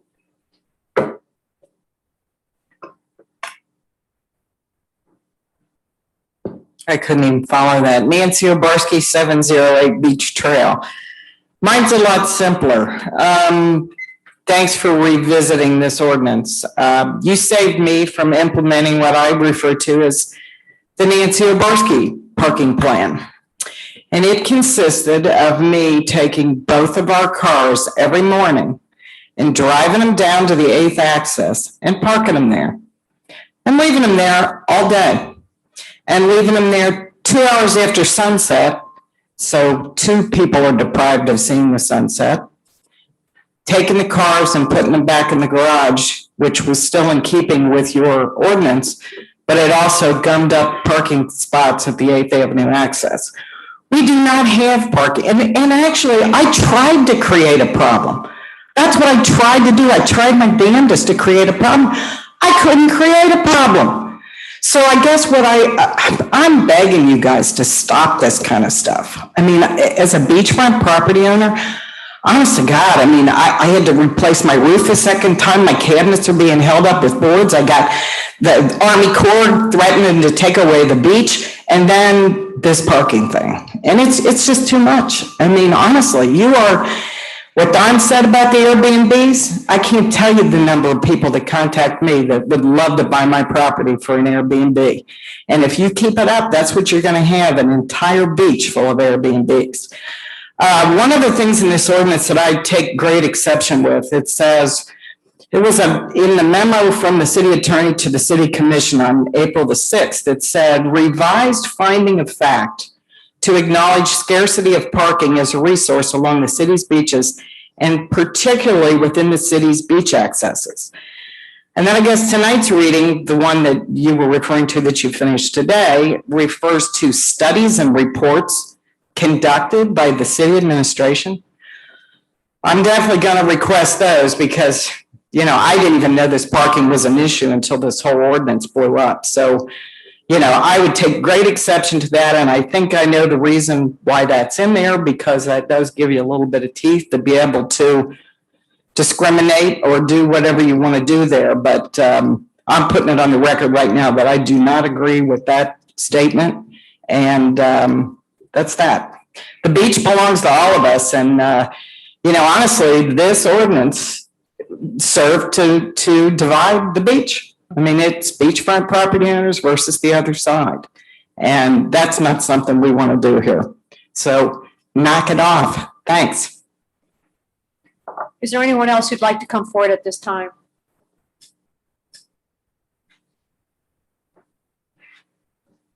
Bill Lingenfelder, 1 Windrush Boulevard, Indian Rocks Beach.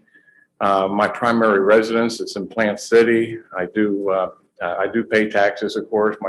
I'm homesteaded in Plant City, which I actually pay more taxes than probably, primary residents here. My concern is that my wife has a car, I have a car, we both have 2 scooters. And for the last 10 years, we were able to get a parking tag for the beach access. And this year, from what I understand, we only are able to receive 1, which makes it a hardship because, we're basically over here from May to December, off and on. We go back and forth. Sometimes my wife's over here for a week or 2, and sometimes we're over here together. Sometimes I'm over here. So it'd be a hardship just to have, 1 permit.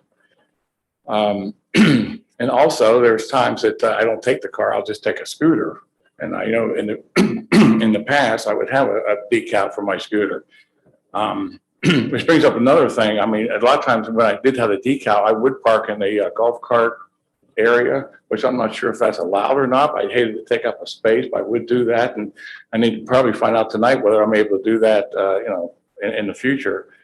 But I don't understand like why, I'm being my family and everybody else who's not a primary residence here is being penalized since we pay the same amount of taxes, while we're penalized who are only able to get, I guess at this point, just one permit. Thank you. Thank you. Is there anyone else who'd like to come forward at this time? Hearing none, I'm going to close the public comment. Is there anybody in the Zoom? No, nobody in the Zoom? Yes, there is. Please state your name and address for the record, please. Myra Trital, 2504 Gulf Boulevard, Indian Rocks Beach. My comment on this is I don't understand why you're taking away the temporary beach access hang tags. They seem to work fine. There was no issue with it. Then people who did not have one of those could not park. Now you seem to be changing it where anybody can come and park no matter whether you have one of those tags or not. The beach access hang tag seemed like a simple solution. You get one once a year and that's it. But now you're going to open it to everybody even without a temporary tag. I don't understand that. Could that be explained? Thank you, Myra.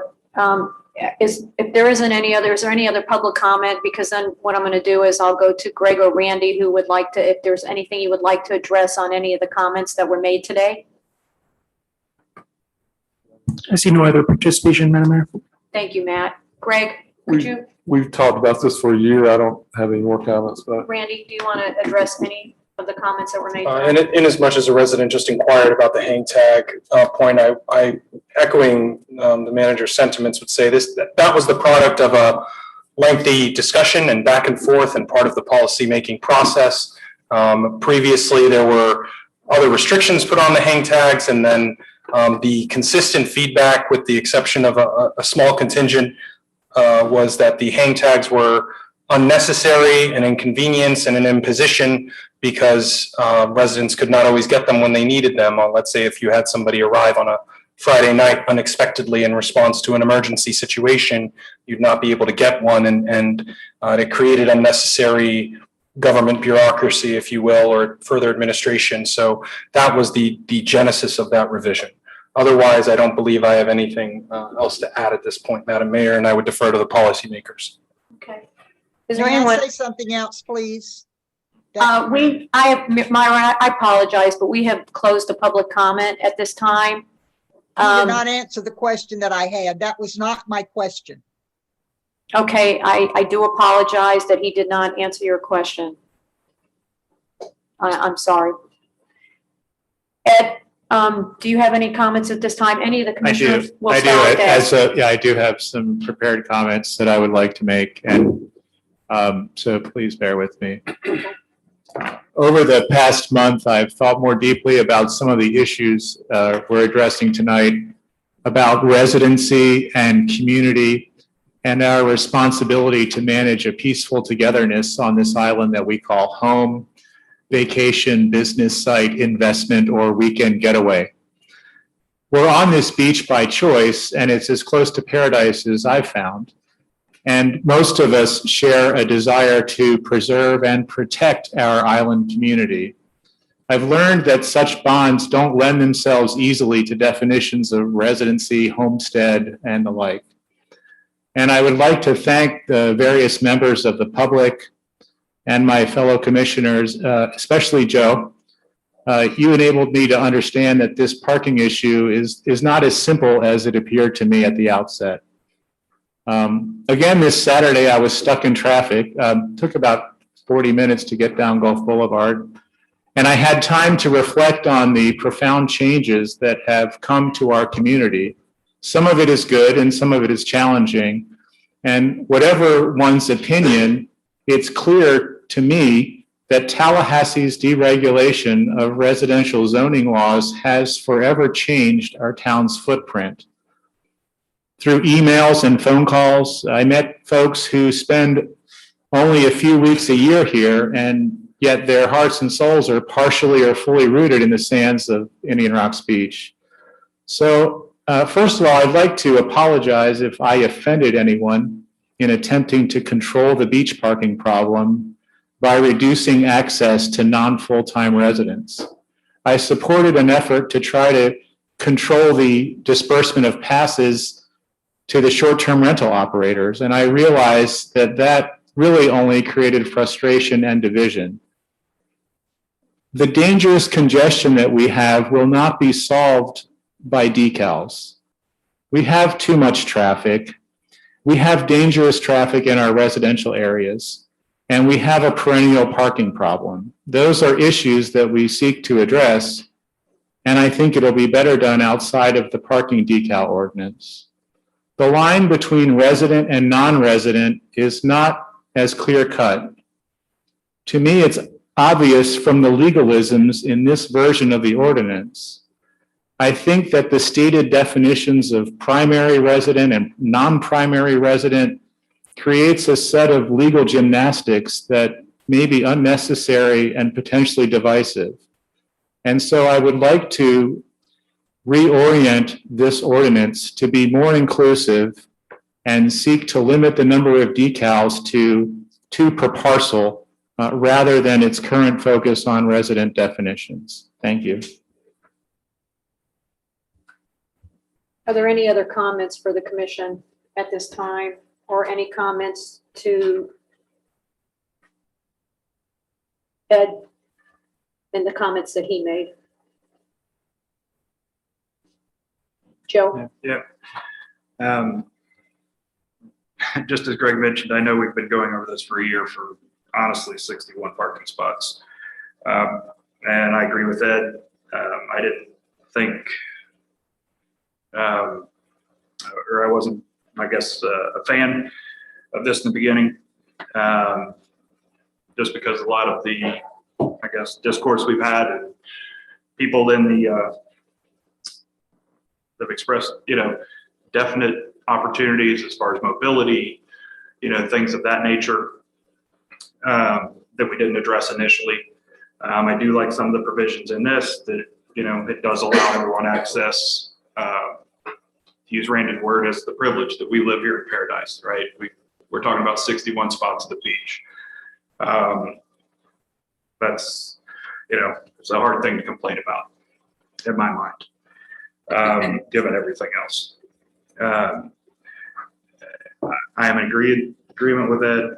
I don't really make determinations between how long you spend here, how you file your taxes. We've got very varied community activists that have been part of the HOA, been part of A2K, the volunteer, year in and year out when they're here. So in my particular opinion, I haven't agreed with the division of, I guess, resident and non-resident since the beginning. Thank you. Commissioner Hanna or Hausberg, would either of you like to make a comment at this time? I guess I know that we're now at the point of called beating a dead horse, right? It's like it's like trying to please everyone, and it keeps getting harder. It's like I walked all those beach accesses, and there's way more public parking than there is permitted parking. I mean, some of them have like a dozen more spaces than the permitted spots.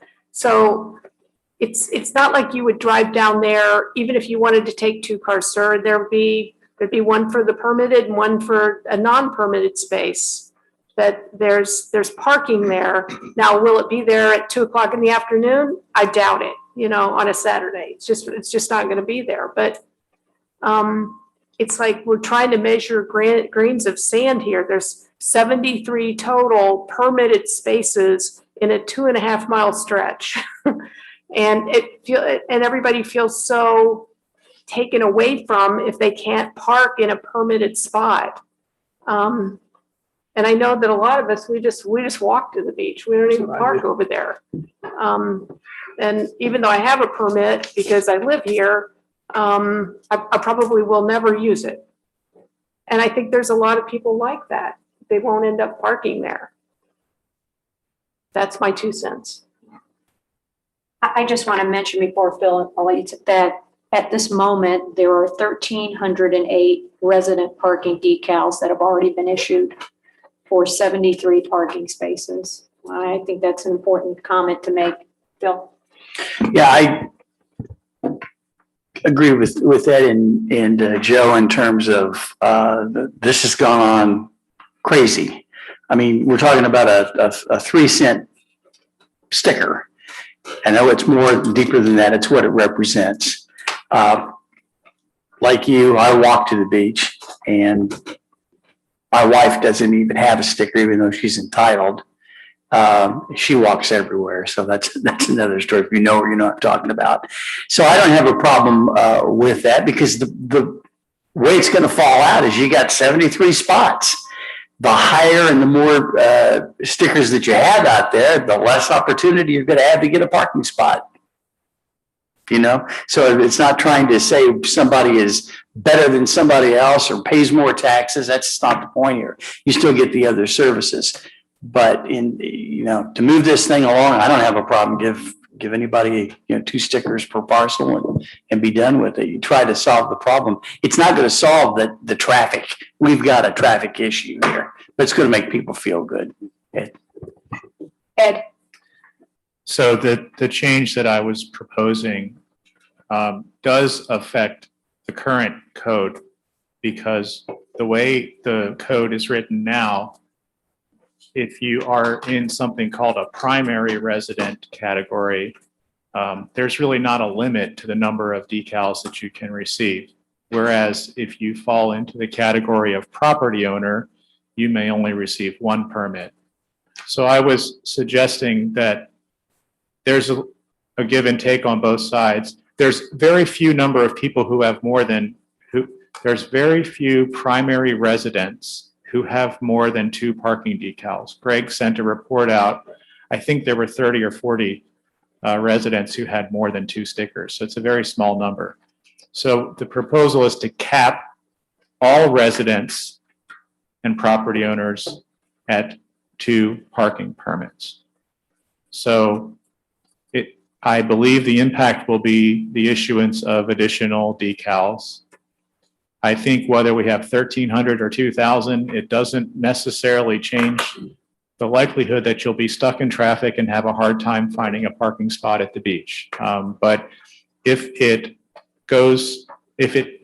serves the purpose of not making people feel like second-class citizens, which is some of the feedback I received from people, I would be in support of that because the intention here was not to make people feel disrespected, unwanted, or in any way less than primary residents. And so that's why I was proposing to cap it at 2 per parcel, regardless of whether you're a primary resident or a property owner.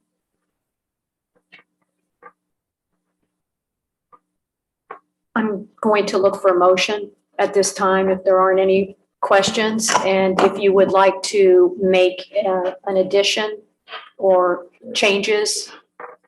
I'm not sure that I can make the motion fully to amend the ordinance, but I would make a motion to approve this ordinance as amended by limiting the number of passes to 2 parking permits for both residents and property owners. Randy, is that sufficient for your guidance? Procedurally, I think that works. You're proposing approval of the ordinance subject to an amendment. I think that the better, cleaner approach is to first try just a motion to amend in that manner. I agree with the point that you're making, that you don't have, and here is the strike through and underline of what that amendment looks like. And I can tell you, commissioners, and I've looking at the ordinance, what you're looking at is, and for those participating in person or via Zoom, in the draft circulated earlier today, it's pages, you're looking at the area beginning about a third of the way down on page 5 of 9. And going on to that second page, there's a distinction between, it says application for parking permits, and it has a sub 1 and sub 2. What this would look like is combining sub 1 and sub 2 to say any owner of a parcel, with mind of some of the comments raised earlier tonight and seeing how that may be navigated, but any owner of a parcel may have up to 2 parking decals per parcel owned. What I would suggest to you is that the way that would likely look is that there will be a must produce and may also produce the following in supplement to. So you must produce a proof that you own that parcel, and so the things that you're seeing in presently in D sub 2, where you have to have a copy of the appraiser's records identifying the applicant as a property owner, a copy of the Pinellas County tax collector records identifying the applicant as a property owner, and continuing to make provision for the corporate entity preceding 2 items, having those and proving that the applicant is in fact, that the applicant is a principal of that corporate entity, and that principal is the person identified, having that likely there, and then perhaps showing that the vehicle for which they seek a decal is one registered to that person. So it would look something like that. Of course, I recognize and understand with all legislation, and in pretty much anything in the world, the devil's in the details. But I would say that the capturing the core policy element of the proposed amendment, should it be made, that this should a motion be made to amend in that fashion, it would likely resemble something along those lines and not require amendment outside of that particular section. Let me start with Ed. So you're going to make a motion. Phil had a question. I want to finish with you first, though. I was going to make a motion to amend as Randy described, but Phil had a question, so I was going to wait.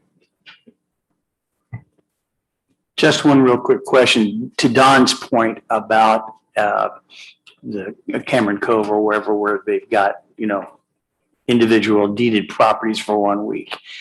I don't see how we can handle that. That almost looks like something's going to have to handle separately, because that means everybody would get 2 parking spots, even though you own it for a week, and chances are they're not going to be able to produce some of this other stuff.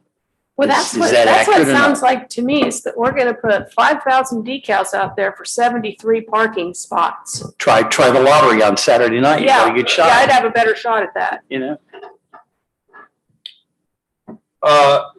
I think that what I would say is, of course, I will work with your management and administration, 1, to be better grounded in that fact, and 2, to see if there is a policy solution. I would also add to that there's a certain point where you cannot legislate to every single eventuality, but you do have to recognize that eventualities exist as potential eventualities, if not probable, they're possible. And so the acknowledgement of that is one we will attempt to reconcile, but I think more narrowly, in the interest of meaningfully advancing this, I cannot tell you as I sit here now what that might look like. That may require, as this has done through the workshopping process in the past, the joy of each of you having another chance to speak with me between now and next meeting. I don't know if you'll have that distinct honor, but regardless, I think that there's a proposed amendment or the potential for a proposed amendment that should be considered separate from that particular concern. Agreed. Greg, quick question. So if this were to pass with the amended ordinance, the decals that you have already given out, they would stay this year and then you would change it for next year, is Yeah, that, the decals that have been issued are good for a 2-year all right, period. for 2 years, so it would be. Yeah, and that's one thing, just for the record, I like to put in the record, just so everybody has the same information. I looked today at 1:00, we'd issued 1,308 resident parking decals. 1,003 resident addresses had received one decal. 235 resident addresses have received 2. 56 resident addresses have received 3. 11 resident addresses have received 4. 2 resident addresses received 5, and 1 resident address had received 6. And I have to publicly acknowledge too that, and like Randy's clearly said, it's the policy decision, y'all make the decision. I'll implement based on the ordinance, and what I hear you want us to do is that the individuals that have already received the decals under their ordinance, they're good. And between now and the time that you do the amendment, people can still come in and get decals based on what the current ordinance says. I can't stop that, just so you know.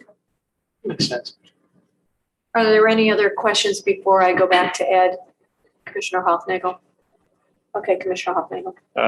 So I'm going to make a motion to amend the ordinance. I want to get the subsections and sections right. So section C, no, I'm sorry, section D, subsection 1, I'm adding another item sub 4, which would say primary residents are entitled to 2 parking permits. And then I'm modifying subsection 2, saying property owners seeking their 2 parking permits per parcel. So Randy, you may find a more elegant way of doing that, but the intention of my motion is to equilibrate all classifications of owners and residents to a limited number of 2 decals. I think your articulation is clear in terms of the desire for all parcel owners to have uniformly access to 2 or entitlement to 2 parking decals with proof of ownership thereof. And at this point, it would be to this body if there's a second or a desire to endorse the proposed amendment. Is there a second I'll second it. on the amended motion? Is there any comments from the maker? Thank you for your patience, and I hope that this deliberative body gets it right. I know we don't always get there the first time, but I think that's the way the legislative process should work. Satisfied with it. Any other comments from any of the other commissioners? So to be clear, once we go to calling the roll, you're voting only on the proposed amendment at this time. Yes. Only on the proposed amendment. There will be a separate vote held on the ordinance, whether it in the form as amended or not amended, subject to this vote. Commissioner McCall, does that make sense? So first, what you're going to do right now, there's a motion on the floor that's been seconded to amend the ordinance to allow for uniform access to 2 decals.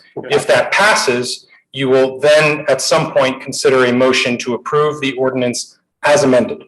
If it fails, you will have a motion to consider it either subject to future other amendments or in its current form. Does that make sense? Yes. Okay. So the motion on the floor is for Commissioner Hoofnagel's proposed amendment. Deanne, would you please call the roll? Commissioner Houseberg, Yes. Vice Mayor McCall, Yes. Commissioner Hannah, Yes. Commissioner Hufnagel, Yes. Mayor Kennedy. No. Motion carries 4-1. With that, we will go to work session item. Madam Mayor, so now we've had the proposed on the amendment. The amendment has carried, so the ordinance is now amended, though without the specific text as we sit here now, it is substantively amended so that all parcel owners will have uniform access to 2 parking permits. Now there's a discussion on the ordinance as amended. If there's any, you do not have to have some strong, long, lengthy opinions, but you have to have a separate vote on the ordinance now that it has been amended. Does that make sense, Madam Mayor? On the, when we discussed, Yep. We did have public comment and I did ask y- y- everyone to come y- up, but- but now that we're going to have this on the original, we can go to public comment again. The ordinance has been amended and there's no problem with having public discourse on the ordinance as amended, and it would be appropriate as the comment was previously taken on a version of the ordinance that does not exist. That would be the appropriate measure before there is a second vote on a vote on the ordinance as amended, yes. So Is there any comments on the very first, as far as the commission? Are there any comments on the original ordinance? I have an idea. Wait, can you wait, please, so that we get this all straight? Sure. Before, okay, thank you. Do any of the commissioners have any comments on the original ordinance? No. Hearing none, we'll go to public comment. Don House 21 Fort Beach Trail. Instead of by tax ID or parcel ID, how about by address? That way, if it's unit 4 and it's 50 unit 4 is that same one that's sold every week. Unit 4 only gets under Ed's thing of 2 decals. It's by address. I've never had a decal. I've been there, 20 years and I can walk to the beach, so I don't care. So anyway, I just think it's I just don't want my kids, when they come down, they can't park overnight. I got involved in this because of overnight parking in the beach accesses. But anyway, how about by address instead of by folio number? Just thought. Thank you, Don. Rod? Ron Baker, 364 Bahia Vista Drive, Indian Rocks Beach, Florida. Couple things. Ed, which daughter do I give the sticker to? I got 2 daughters. Just as a point of order, there's not a debate in between the I commission. think y'all are missing the point. It's resident parking. There is a difference between people who live here full-time, who have homesteaded, who put everything into the city, and those that have investments and have vacation rentals. That's why you have resident parking. So I think you're missing the point by just giving everybody. And if you're bowing down to vacation rental pressure on this, then you're dooming the future of the city. That's all I have to say. Thank you. Any other public comment at this time? If not, I'm going to close the public comment. check if there's anybody via Is there Zoom. anybody on Zoom?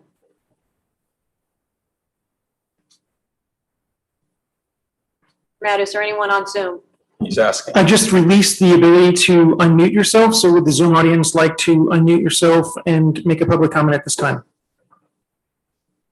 Just give it like 10 seconds, Madam Mayor. That's fine.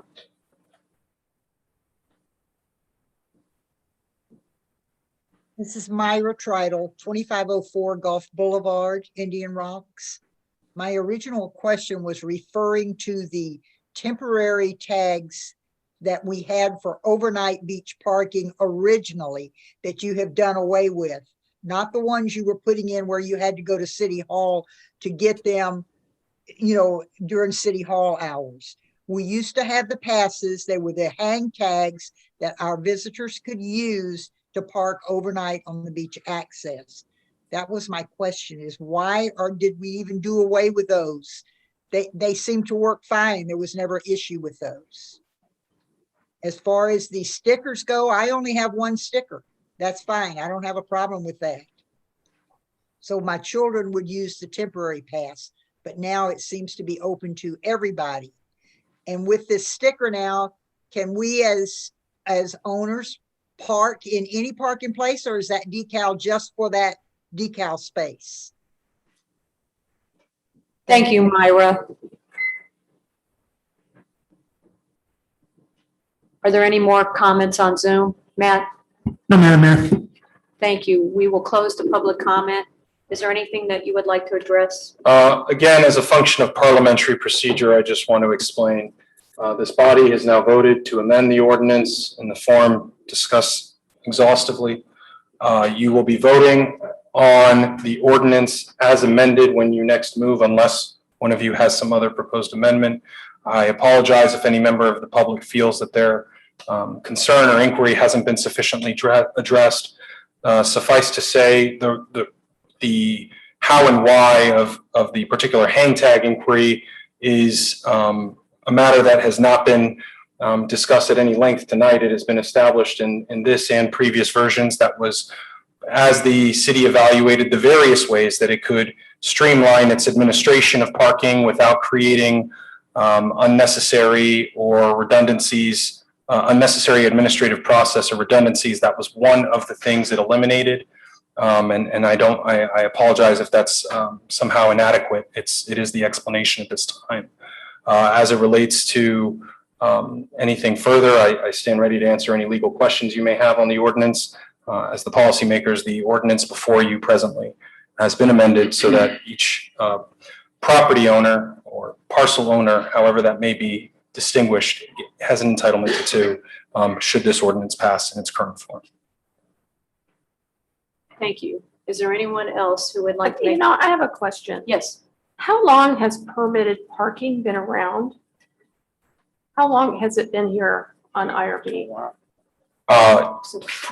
Manager, do you have any insight on the genesis or origins of permitted parking on the beach? I do not. Okay, I can tell you that It almost seems like. does it precede your tenure here? I started 8 years in what's it?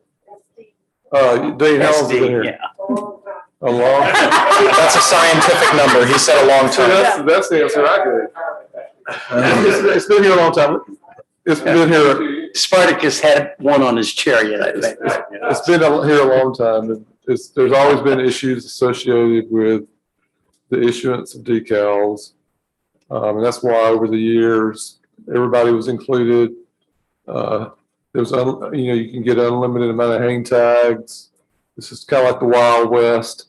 And the result is we still have, what is it, 71? What is it? 73. 73. Park between the beach accesses and parks. But it predates my appearance in the village.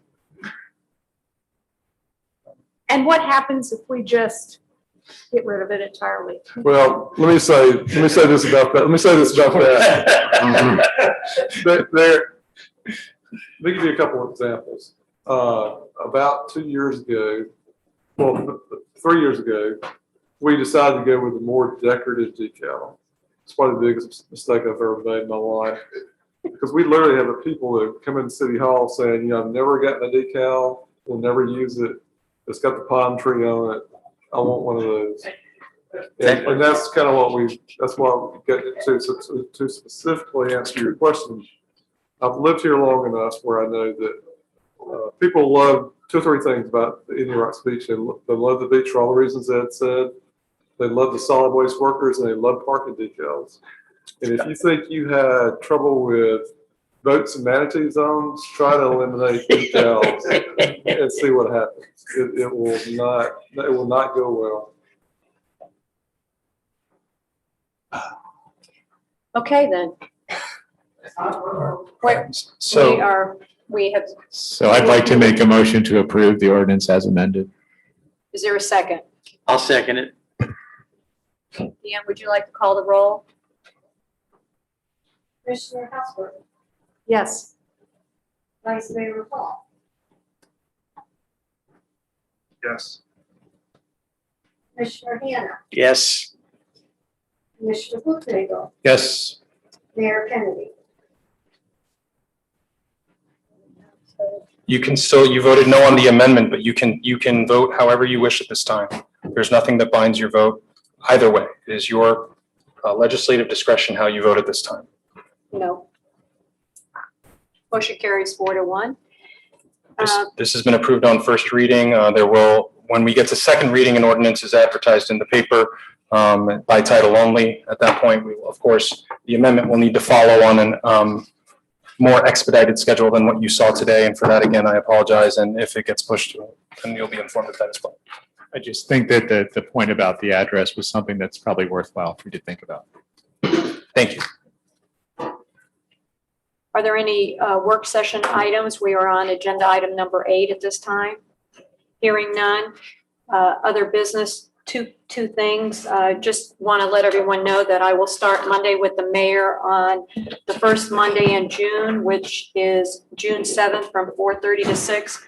I also would like to make a comment that as long as I'm the mayor of this community, there will not be a time when any commissioner is singled out. And I want to make sure that that's on record so that everybody knows that. Thank you. Is there a motion to adjourn? Motion to adjourn. Second? All in favor? All right. Third. Thank you.